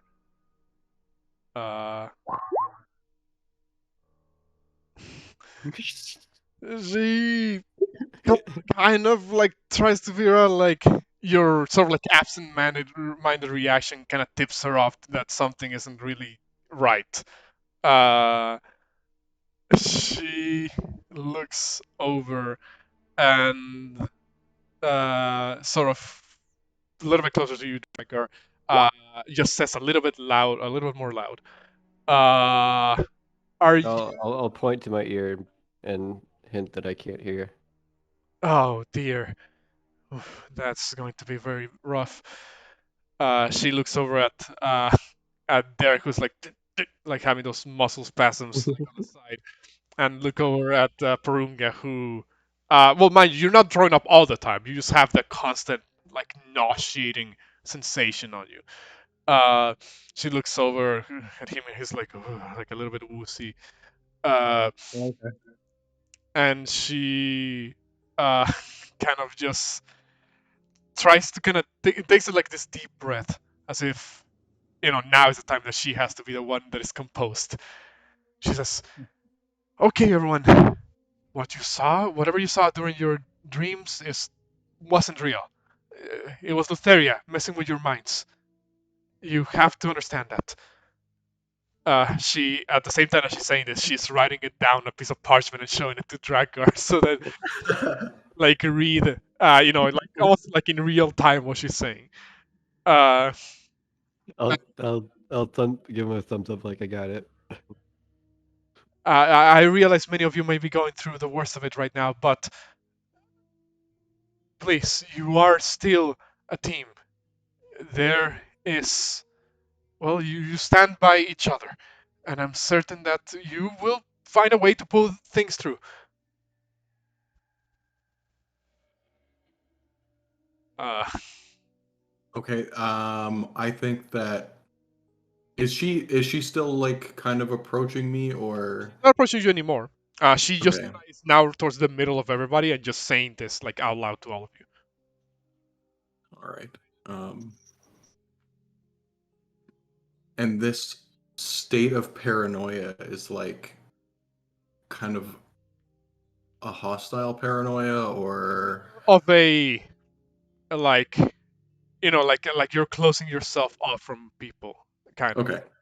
Like I will say, however, the people in your immediate vicinity, which are your allies, more specifically the allies that you've actually made the oath of fellowship with, though you don't feel that much of a hostility. You're just like I'm not sure if I want to open myself up to these people anymore. Uh, Okay. whereas people outside of that circle, like say Loris or Mhm. even Kyra herself, you're like it's like this nonsensical feeling of betrayal almost, or maybe inevitable betrayal Okay. that you feel. So all right, feeling that all right, excellent. Okay. So Matthias is going to put his hand up and he's going to say to his companions, "Don't even listen to her. We already know what her sister is like. We've seen what these gods do. We see what the Dragonlords have done. There's no way that we can trust her. This is ridiculous. This whole thing. I can't believe we've made it this far with her. She probably led us into all these traps. We absolutely not." And when he moves his hand up, the earth around him, I'm going to cast a little bit of mold earth to make it like rough terrain. I can use it to make an area around me like rough terrain, so the ground will start to like crack and look like it's moving and shifting just a little bit. She kind of like Kyra looks like genuinely hurt by those words. Oh, my poor heart. She Oh, you hurt Auntie's feelings. she looks at you and says, "That's not really how you feel. That's just Lotharius madness speaking. Um, I'm certain we can find somebody to get rid of all of this." Mateo's out Can here we breaking please hearts. stop saying her name? Oh, the Cool. moment she Cool. does say the when she says the name out loud, you Porunga, you're like, "Oh," like You, What? Sorry. What happens? He starts to. yeah, he starts Vomit. like red or like almost like not really like fully vomit, but like Girl. Craggy. Oh, looking at Purunga, I'm gonna look back at Kyra and say, "What are you doing to him? I'm not doing What have anything. you done?" I'm not doing anything. I swear. All right. What would Baldus do? if, Right. I tell Metius that it's not her, it's hearing the other person's name. You're going to get a look from Metius that is a look of he's not trustworthy. It's clear that he doesn't think that that's true. And while he implicitly believes you because we are companions, he still thinks definitely that something is amiss, and it must be Kyra's fault or Lorius's fault. At this point, Lorius, speaking of which, walks up to you, Xander, and says, uh, "Lady Xander, your companions are not all acting in their own senses. You said you cast divine magics. Is there a way you can help them?" He asked me if there's what? He has acknowledged the situation that your companions and you are not really acting, like their usual selves. Lorius is currently asking you if you can use your divine magics to assist them in any way, shape, or form. She looks at Lorius. She's definitely having a bad morning. She's still kind of like holding the pendant in her hand. She's not so much clutching it right now, but she is like stroking it with her thumb. And she's going to look back at the lot. Um, can she walk over to her brother? And can she? she's she didn't get to talk to him about what happened in the dungeon yesterday. Oh god. So can she slap him in the face and cast Lesser Restoration to try and get rid of his deafen? Nice. So Drakgar, like obviously you're not hearing what conversation like Lorius and Xandri said, but whatever conversation they had, it culminated with Xandri walking up to you. So you're thinking in the back of your head, all right, what's up? I can't hear you. You're gonna have to tell me what's going on, and just it's like smacks you across the uh smacks you across the face, casting Lesser Restoration, which is like in Call of Duty games where like a grenade explodes next to you. There's like the tinnitus for like a for like a and it's like and then it clears out and you hear noise now. You hear the running of the river nearby. Your allies talking, or your own movements. As if your senses have returned to you once again. Like, ouch, that hurt. Oh wait, I can hear again. Yeah. She's gonna be like, next time you attack somebody without confronting the party first, Yeah, it's I gonna be get it. more than a slap to the face. And she's gonna turn around and walk over to Porunga next, who is vomiting. And I'll also join Well, yeah, or follow. yeah, you can follow them, and you do hear Kyra say, "Yes, that. Whatever you did, do that to everybody else."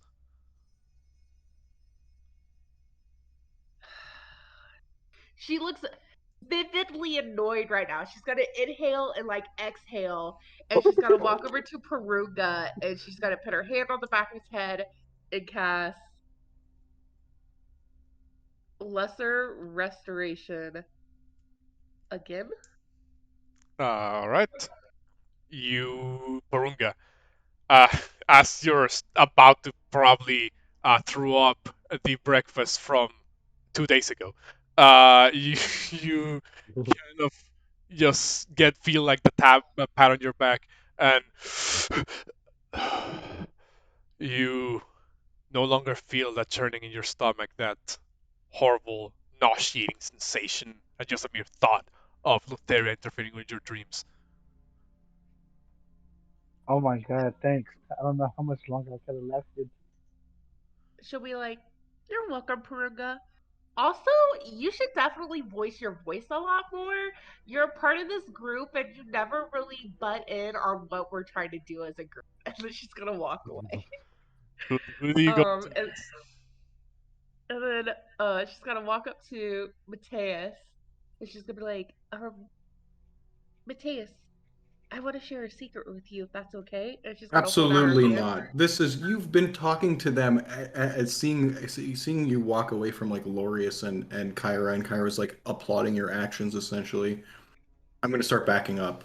I tackle him and cast Lesser Restoration. I want to I fight against it. grappled him, but yeah, I guess that works too. Make a contested athletics check. Well, you athletics, Xandri.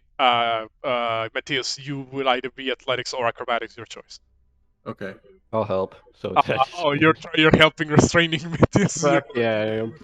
Okay, so Athletics. it'll be with advantage, Xandri. 20, And I- natural 20.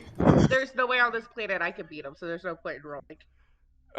So you kind of. What? Because if I have I to, guess if I what have my to use athletics then? athletics, I can't beat him. I will allow you to make a separate athletics check, but Boom, get fucked. Oh shit! I was gonna What say boy? it wouldn't be with advantage, it'd be a straight roll for you. Uh, so damn. So Damn, boy. right as yeah, Jack, get him. yeah, go ahead, Matthew. What were you gonna say? Can I cast reduce on Drag? Sadly, it's not like a well, we're not in like combat or anything like that. Okay. But it would. I'm not that paranoid. Yeah, it would Alright. technically constitute as a reaction, if you were to do anything here. So right as Xander kind of fails to grasp at you, Metius is gonna take you damn near flip like back, sort of displaying surprising agility. And then, however, you flip back and you feel like a solid object or form behind you, Yeah. and you look up and you see Drakgar, who just kind of like stands over you, just like grabs you by the arms. Remember, Metius is very short. He is a very small person. So I'm struggling. I'm the whole time I'm squirming. I'm trying to get out of this. I look up from the ground and stand up and dust myself off and walk over and place my hand softly on Mateus's shoulder and cast Lesser Restoration. As soon like you're for a moment, Matthias, you're like, no, don't touch me. Like you're feeling that sense of betrayal, again. But when Xandri's hand is placed on you and the curative magics are flow into your body, you calm down. That feeling of paranoia, of inevitable betrayal that you felt is gone. And then I'm gonna be like, now apologize to Auntie. Do I remember That was what I rude. said? Yes, no, you remember everything. Oh, immediately coming to and being commanded to apologize. I'm going to do exactly that. And my emotions seem to have gotten the best of me. I deeply apologize, everybody. I don't know what happened. Kyra just kind of, does like this motion with her hands of, like waving them from side to side, and she says, "It's fine. You weren't yourself for a moment there. You were under the effects of the madness. You don't actually, think that this has been all my fault, do you?" No, of course not. That doesn't even make any sense.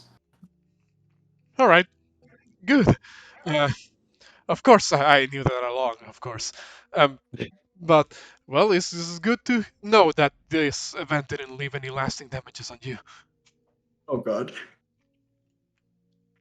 I There is still like this not even like an insight check needed. There is a visible, yeah. like invisible underlying like uncertainty in Kyra's voice. Uh, I think Go ahead. Metius is just gonna look at the floor, like has absolutely no idea what to do or say. Just kind of like avert his eyes from everybody. Xander's gonna look at her arm and be like, I'll just tap me on the even shoulder. It's though okay, this buddy. isn't your fault, there are some things you could have been a little bit more forthright with, Auntie. Oh, right. Such as? Your history with Xander and everything that happened there. You meant Esther. Esther or Yeah, Esther. Sorry, Esther, yeah. Well, I suppose I could have told you about that. I didn't want to speak about it back at the necropolis, but I guess I have to now, huh? Well, it's not here. This is weird. We're out in the open. Maybe when we go back to Astoria, or we all sit down to have a proper meal, you might enlighten us then. Right, right. Of course, I was getting ahead of myself there.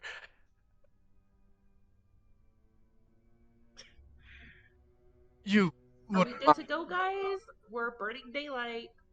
you wouldn't mind if I, omit all of this from the records, do you? What you write is what you write. Ideally, you would tell the truth. Still, he's still kind of looking off everywhere but his companions. She kind of, does like this nervous, like movement with her hair, and she says, "Right, I will think of something. I always do, don't I?" Always. She kind of like doesn't even direct her eyes at anybody really in particular. And it was a similar, motion to, it's in a similar gesture to you, Metius. Uh, as she seems very, not quite like her usual cheerful self. But you are not sure if that has to do with the madness of Lutheria. Uh, however, I'm not. I'm going to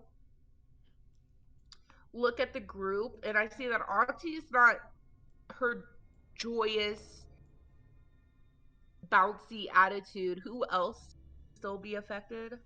uh, you do notice that Derek is like still spazzing out.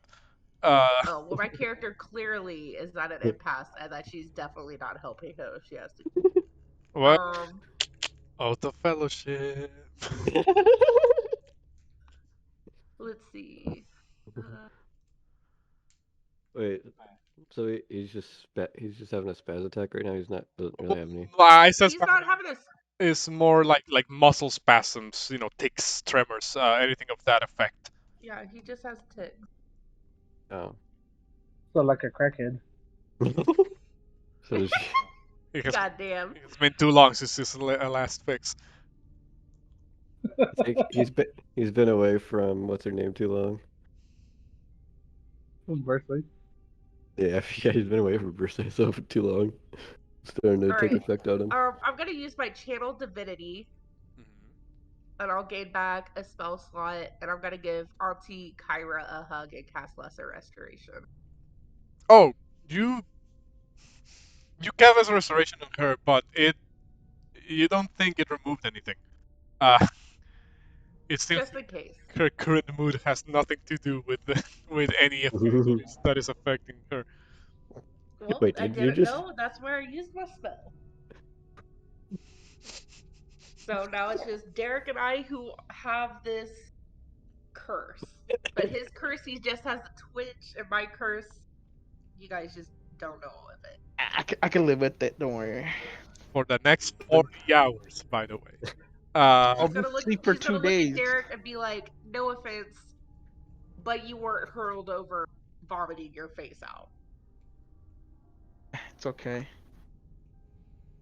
okay. Oh, look at that! You're holding on to. Could Derek notice her clutching onto the thing? Oh, I stopped when I started to everybody. Uh, Because obviously I I'll, need I my was, I hands was to gonna, cast my spells. I was gonna make a joke about Dragonlords and such, since you just like Dragonlords so much. My crown is in my bag. What are you talking? I think he was referring to the necklace. Oh, my But necklace. now, Okay, fine. you guys will depart as I get rid of this creepy ass music. Uh, now, that was just the start of your day. There's still a whole day of travel ahead of you guys until you reach Astoria. Actually, hold on, let me double check that to be Oh, specific.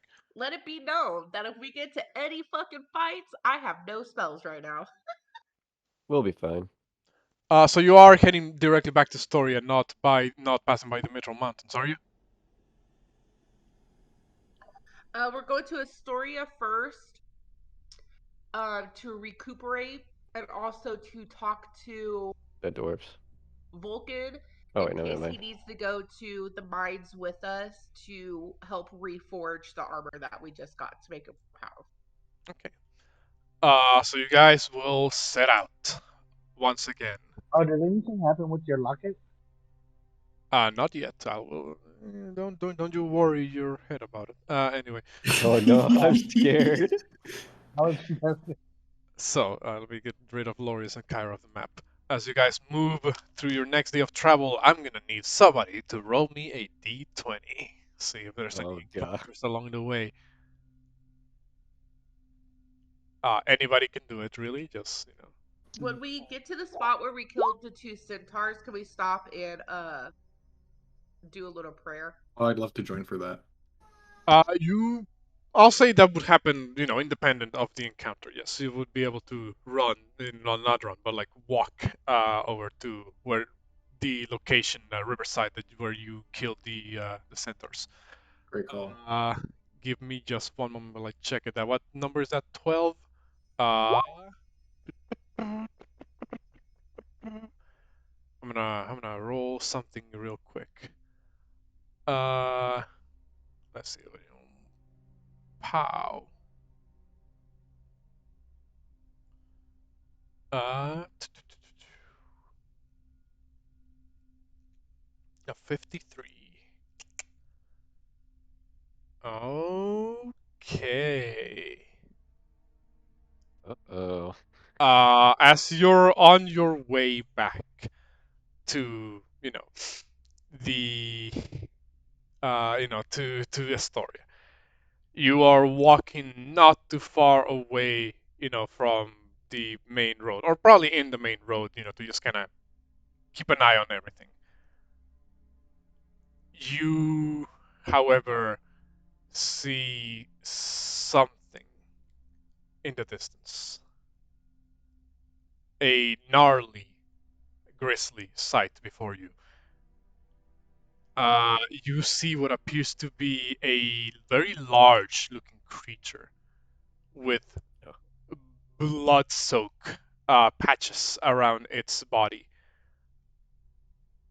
Uh, you see this from a distance, and it doesn't appear like he has seen you. In fact, the scene that plays out before you is not actually in the main road, but rather just a little bit off to the side, as if whatever creature this other creature killed, it had the decency to move it, or at least attempt to move it away before going in for the kill.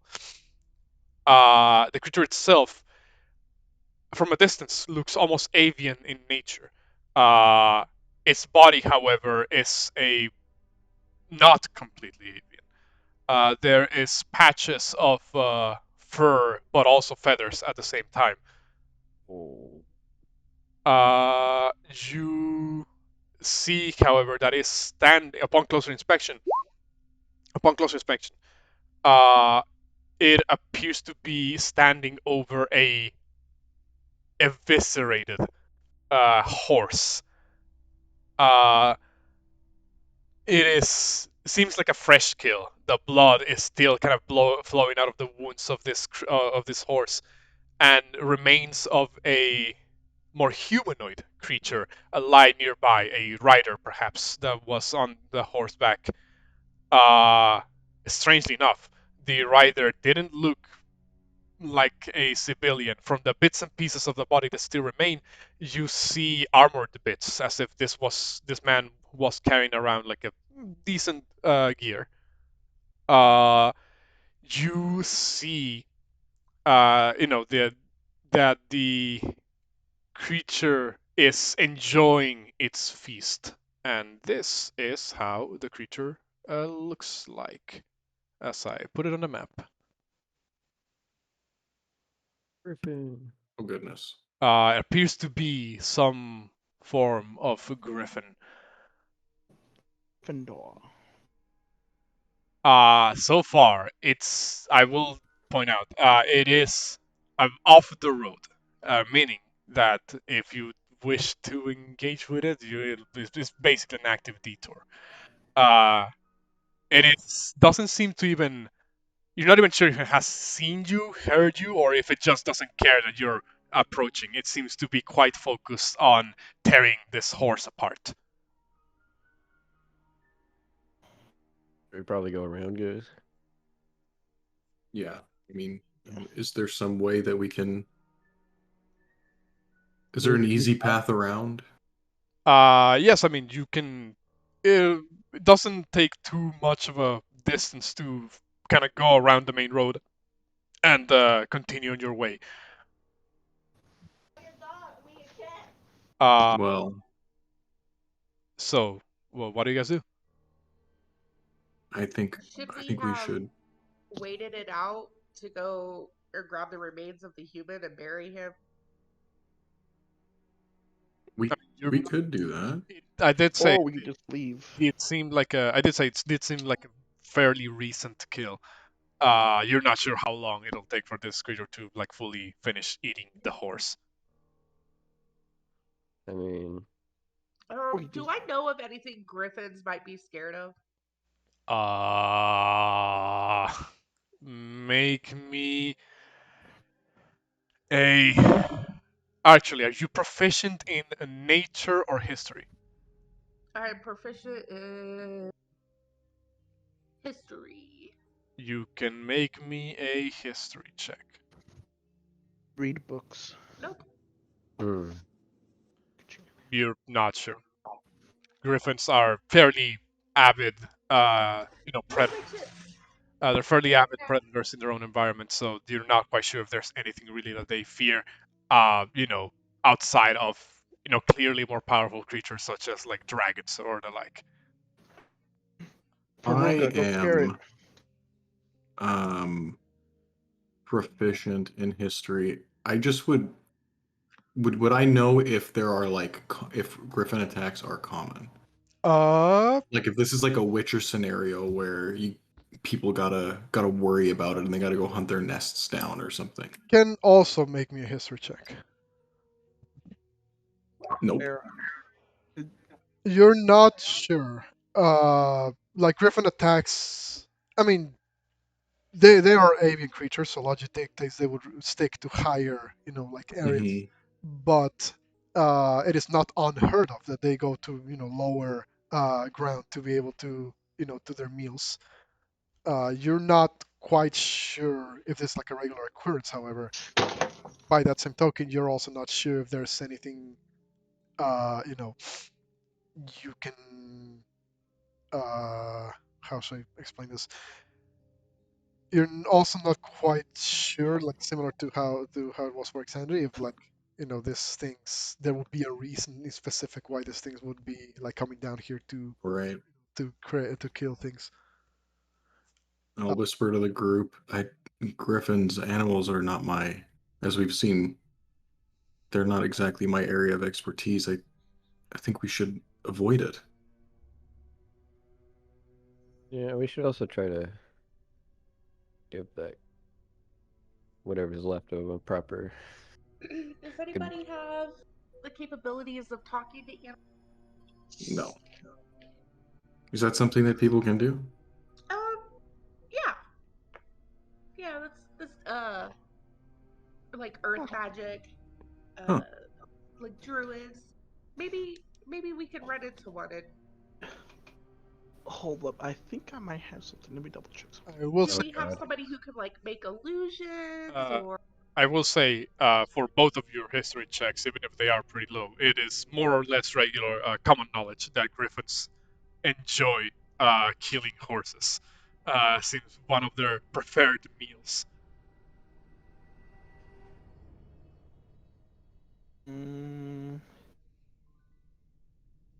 I tell. Yeah.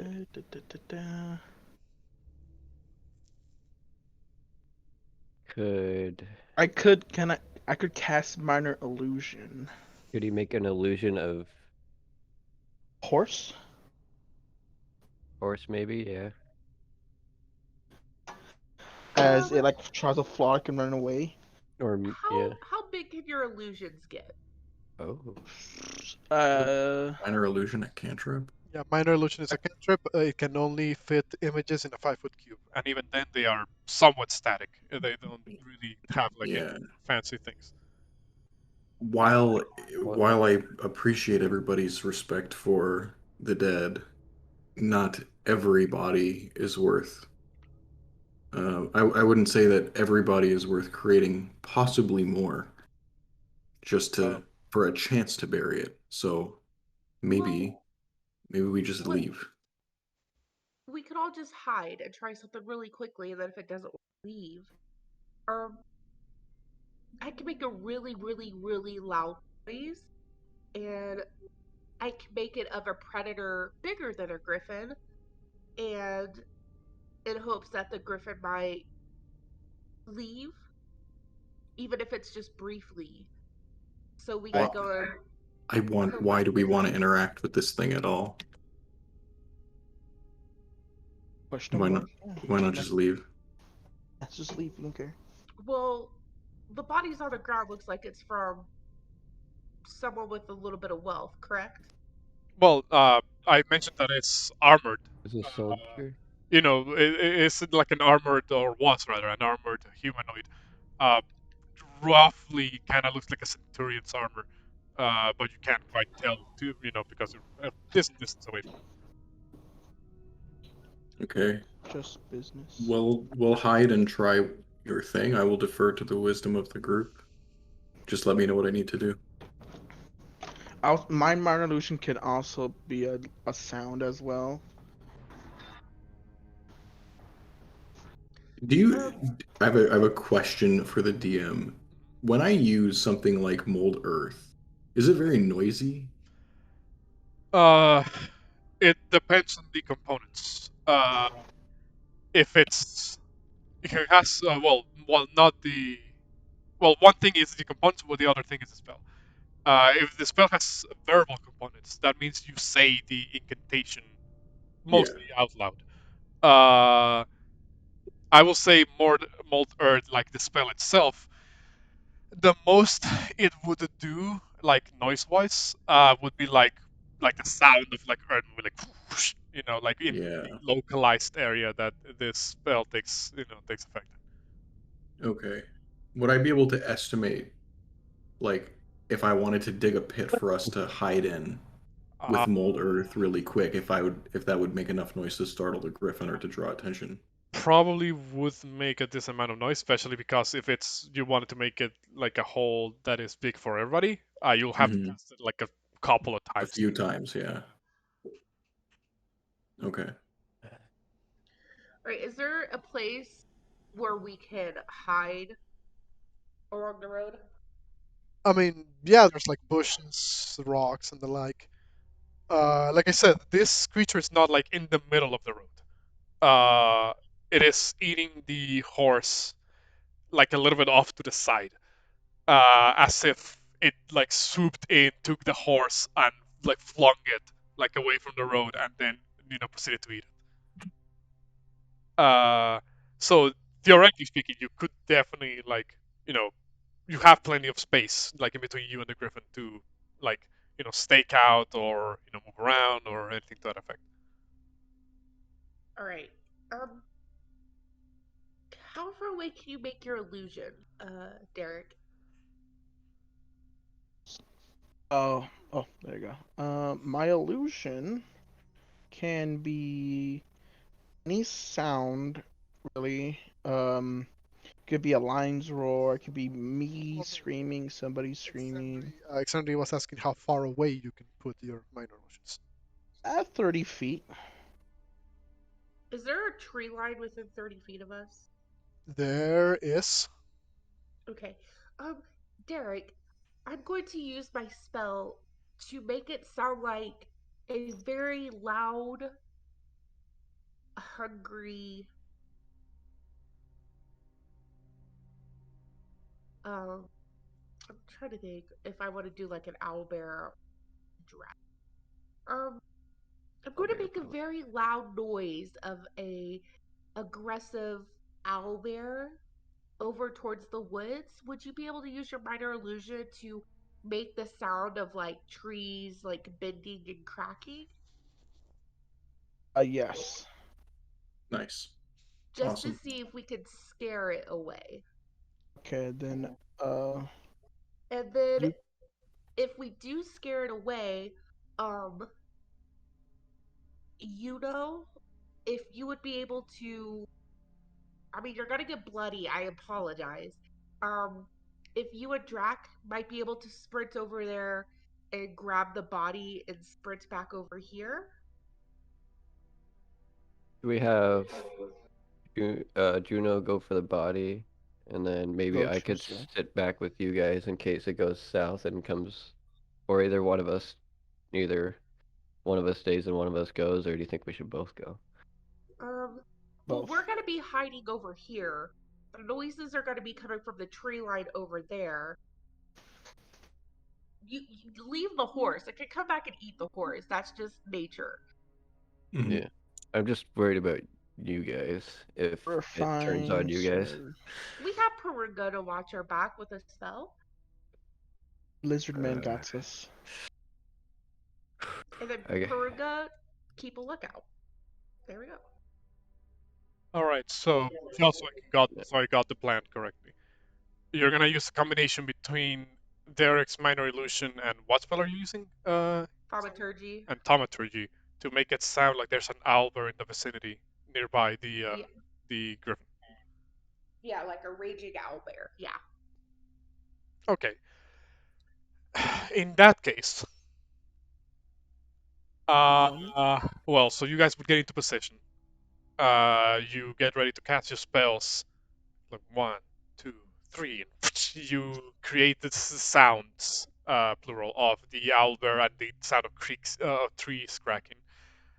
I'm gonna have the griffin make a.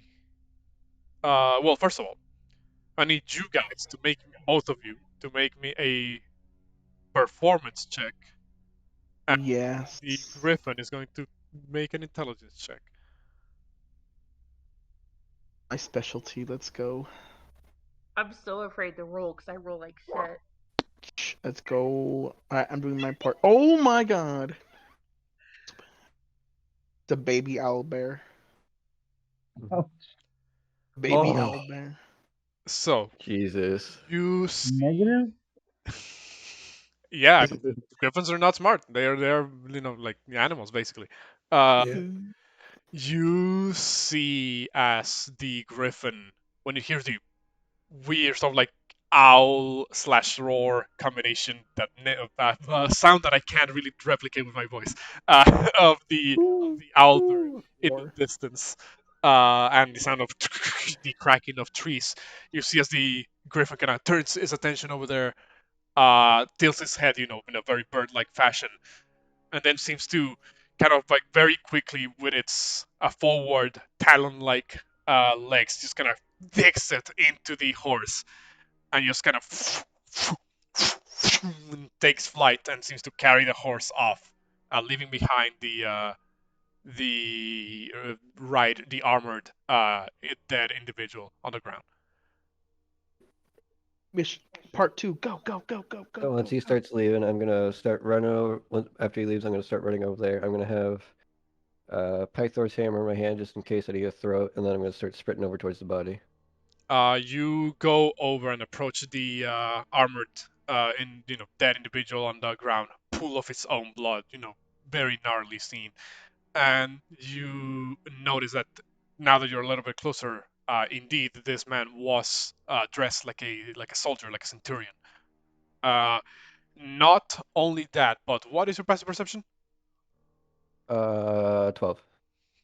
You see that the mutilated rider had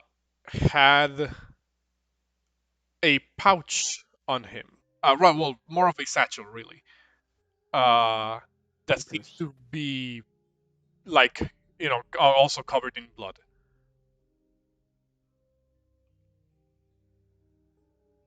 So what do you do? I'm gonna pick up his body and then start running back to the group. So you kind of fling his bloodied corpse like over your shoulders and just kind of Yeah. like making running back to the crew, keeping an eye on the skies to make sure that the griffin isn't coming back. And the pouch was attached to his body, right? was like a little like courier satchel almost that he kind of has like around his waist. Yeah, I was assuming so. If not, I was gonna grab it, pick it. I was gonna say I was gonna pick it up. So you bring the body of the centurion back to the rest of the party. What do you guys do? Check his vitals to make sure he's not alive and Dead still heal shit. him. He's DK. Like I did say that he was mutilated and like cut to pieces. Like his arm, it's like somewhere else. Hey, some people could be resilient. Oh yeah. His arm is like somewhere else. There's like this peck, like like this chunks of flesh that are missing, presumably from being pecked at by the griffin. In this man is dead. All right. I'll check his satchel, see if he has like an ID or something similar. Uh, See if he had a courier note. Oh yeah, What that his that's what I orders was trying. were. Yeah, that. Well, no ID, obviously, because we're come on. Or I meant to say the courier note, but I forgot what it was. He does, however, have a bit of money on him, 40 silver pieces and 10 gold, to be more specific, as well as a letter on him. I'll take the letter. The letter seems to have is less of a letter to be delivered. There's no seal. It's not well, it is folded, but there's no seal or anything. It seems like it's a letter that he was, like he had already read. Do you read it? Yeah. All right. Actually, I'm just guessing that Metius is creating a grave. would you be? Yeah. Well, yeah. If I need to bury this body, I will mold earth. Metius, could you create a grave for us, please? Certainly, and I will cast mold earth. It's just somatic, by the way. So it's just with like a movement of his arm and his hand, the 5-foot cube of dirt is displaced, and there's now a hole in the ground. Okay. As this is happening, and Drakgar, with your what is your intelligence? Smart enough.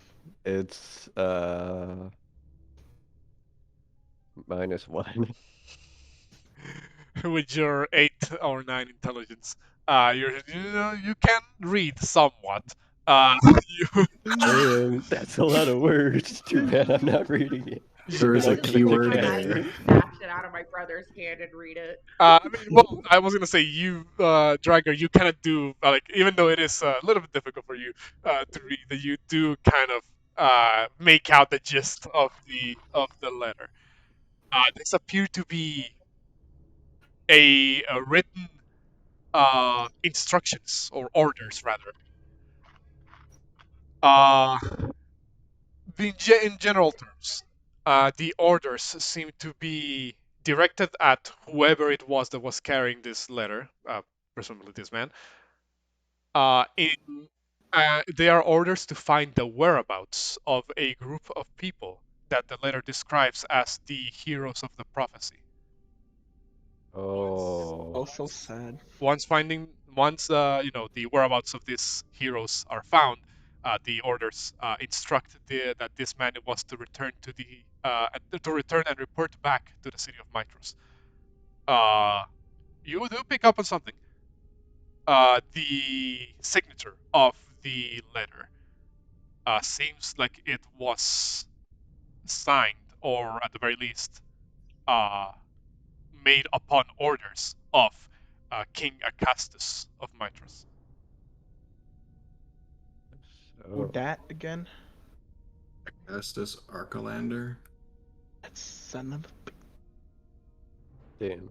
So I'll inform them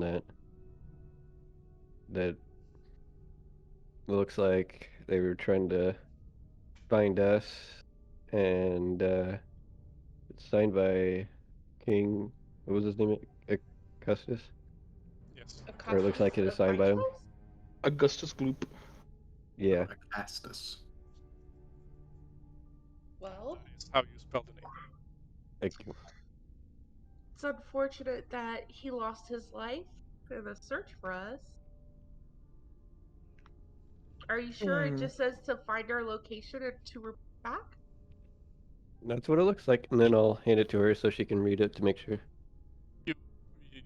You read it, Xander, and it pretty much says exactly like that. Maybe we could bring this up to my dad when we get back. Sounds like a good idea. Do I, being from Mitros, do I know if there's like a lot of contact between Mitros and Astoria, if it's or even just the rest of the place? Like, how do the cities interact with each other? I'll say, there's no real hit check here needed. You would know that while there is necessary contact between these cities, trade, Yeah. business, all of that, that is, in itself like a very regular between the two cities. As far as the kings themselves contacting each other, like outside of anything that isn't like political or official matters, it is more or less common knowledge that Acastus doesn't really, outside of outside of Queen Valus, Acastus doesn't really, commune or contact the other deities too often. Right. So I will say it's rare for the king to reach out, especially for help. So this might be something of importance. Question. The note. What did the note sound like? He was asking for help, or did the note sound like he's just spying? Not exactly. The written orders or whatever it may be that this letter is supposed to be only really specify that the man who was carrying this letter was to find the whereabouts of the heroes of prophecy and report back to Mitros. It doesn't specify for what reason specifically, other than you are to find the whereabouts and report back. So it's a scout. Yeah. All I right. do think it's a little odd that a king would be sending a scout to locate us. Yeah, especially there must be some kind of like diviner magic that he has access to. I mean, we're It's also getting suspicious.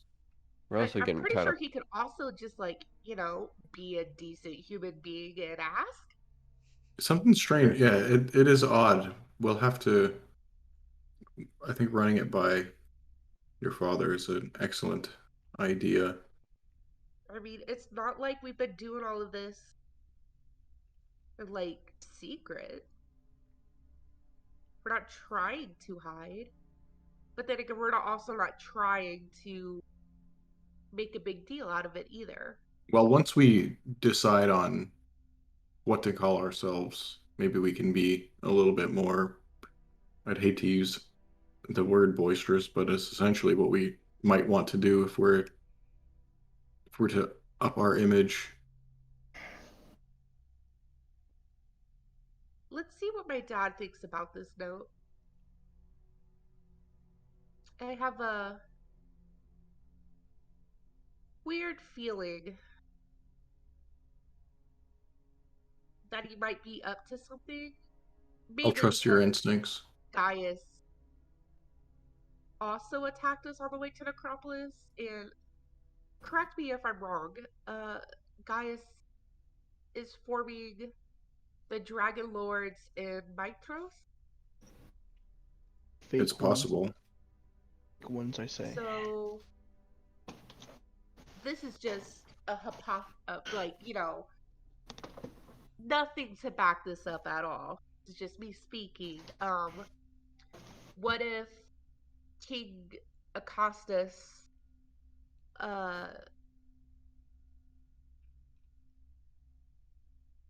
is using our location and deeds that we are doing, and I mean, we're not in Mitro, so I don't know, but what if somehow he's using these deeds to bolster his own Dragon Lord, which is the team that Gaius is part of? It's possible. We know from the tomb that essentially the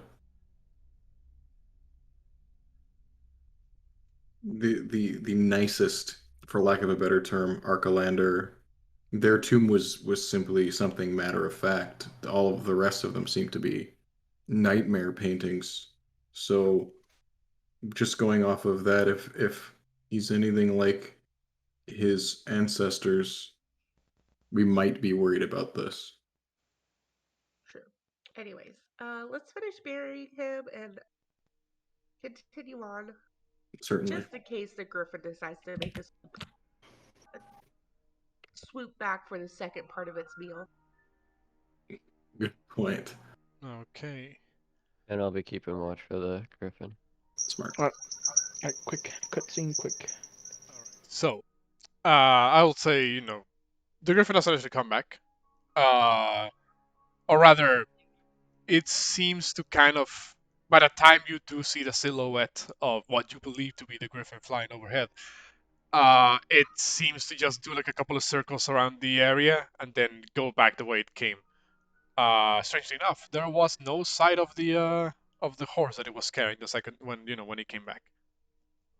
Nom nom nom. Otherwise, you guys would finish burying up this soldier. I just have to ask, just because, are you keeping the gold and silver that this soldier had? Okay, Was okay. how much silver, how much gold? 10 gold, what silver? It was 40 silver, 10 gold.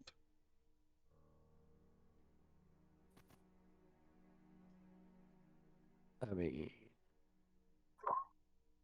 Oh, I said typed in a 20. 10 GP, 40 gold, 40 silver.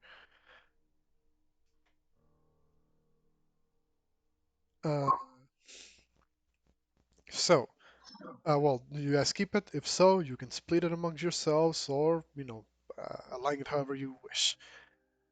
Otherwise, for the rest of the day, your travel goes uninterrupted. If anything, there is the pause, at the riverside area where dealt with the centaurs, where you give the little prayer to them, and then you continue on your way. As you do so, you eventually arrive at back in the city of Astoria towards, a little bit later into the day. There doesn't, appear to be, any problems or anything particular. You do recall that, well, last time you were here, the week-long celebration still hasn't ended, but we are reaching the end of those days, I suppose. Uh, so even during like the later hours of the day, there's still some people out and about here at this point. As I move you back to the city, uh, where would you be going? Actually, let me double check something here on that time we have.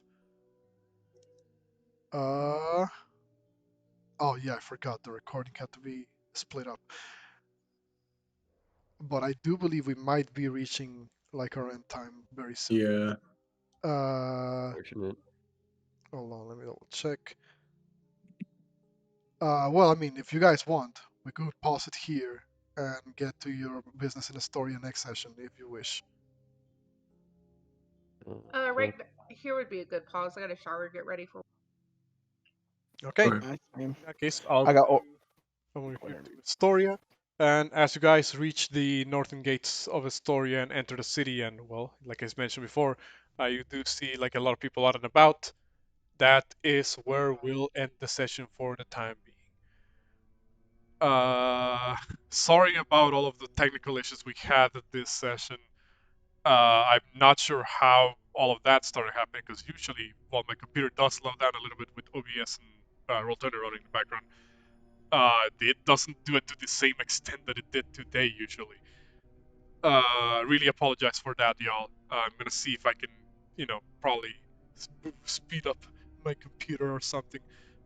See if there was anything that I was running in the background that I could have been turning off. Is your computer getting hot at least, or? It is a little bit hot, but it tends to do that, regularly. Not more than usual. Legends. League of Legends. I guess it does kind of seem like it's hotter than usual. I'm gonna have to fucking check. I have a this. feeling it might be the CPU, but Easy, just clean it. I mean, you'd have to put new CPU paste on, which is kind of a bitch to do on. You got laptop, right, or desktop? No, I have a laptop. It's not this computer. But yeah. Anyway, I thank you guys for for being here, and I hope you guys enjoyed the session. Even if it, Oh yeah. again, another roleplay Yeah. session, but I hope you guys enjoyed those. No, Fine. I'm surprised you didn't like murder Howie your way to killing the Griffin. But it is. I'm Should've, glad we but- didn't. I mean, it would have been a Could've, fun though. fight. It would have been a We fun could- fight, but Could have. Should have. I mean, like, it could have been a fun fight. As soon as I woke up, I literally had to dump all of my spell slots into curing everyone but Pumo and I. Speaking of which, I mean, do keep track of that. Pumo and Xander, you guys still have the the madness effect going on. Sleepy for 2 days. I'm Easy. gonna say, hold on, 1, 2, 3, 4, 5, 8 hours have passed since the start of the day. So no, actually no. 32 left. No, actually, hold on. Let me scratch that because you guys went like 13 miles from there. I'm gonna say around 7 hours passed, rather. So 7 out of 40. Let's go, Pumo. so keep track of that Yeah. for next session, unless you decide to get rid of it next long rest after you get your spell slots back. As far as she's concerned, Pumos is just a Twitch, and she doesn't even really recognize her really either. Except for she just doesn't want to let go of her, and that goes her gamer. Looking like a true Dragonlord. But yeah, I hope you guys enjoyed the session. And just for a bit of clarification, well, I guess I'll ask now because we are in December and a lot of people have like holidays and stuff going on here. How are we looking for the 11th? 11th, I know I can make it. I'm pretty sure Mitch can make it. He hasn't really told me otherwise. But the week after that, we will both be gone. Okay. How dare you? I suppose the 11th might be your last session for the year. Assuming so, yeah. Meaning that we will pick up at the earliest, probably on the 8th of January. Are we gonna be gone the first two, or actually, I don't know. You're gonna be home on the 1st? We fly I'll be here next home. Yeah, we fly home the day after Christmas. So we would be able to make the. So it's looking like the 18th, the 15th, and the 1st. We won't have games. It's looking like that, yes. Okay. Home wait. month? No. If anybody wants to have a game, I'll run a one shot. Wait, what? 18th, 15th? Wait, the 15th? 18th, 25th. 25th, and 1st Yes. look like no Okay. games. But I if heard. anybody's I free heard and fit. wants to play, I'll run a one shot. But I'd be down with first. But otherwise, well, I mean, I guess what this means for those who may be watching us on YouTube is that there will be no updates in the campaign for a while until next year. But stay God. tuned. I'm certain that the party will will be able to complete their final labor to light the Mithril Forge and continue with their destined ordeal. Until then, it's about time we sign out from the recording.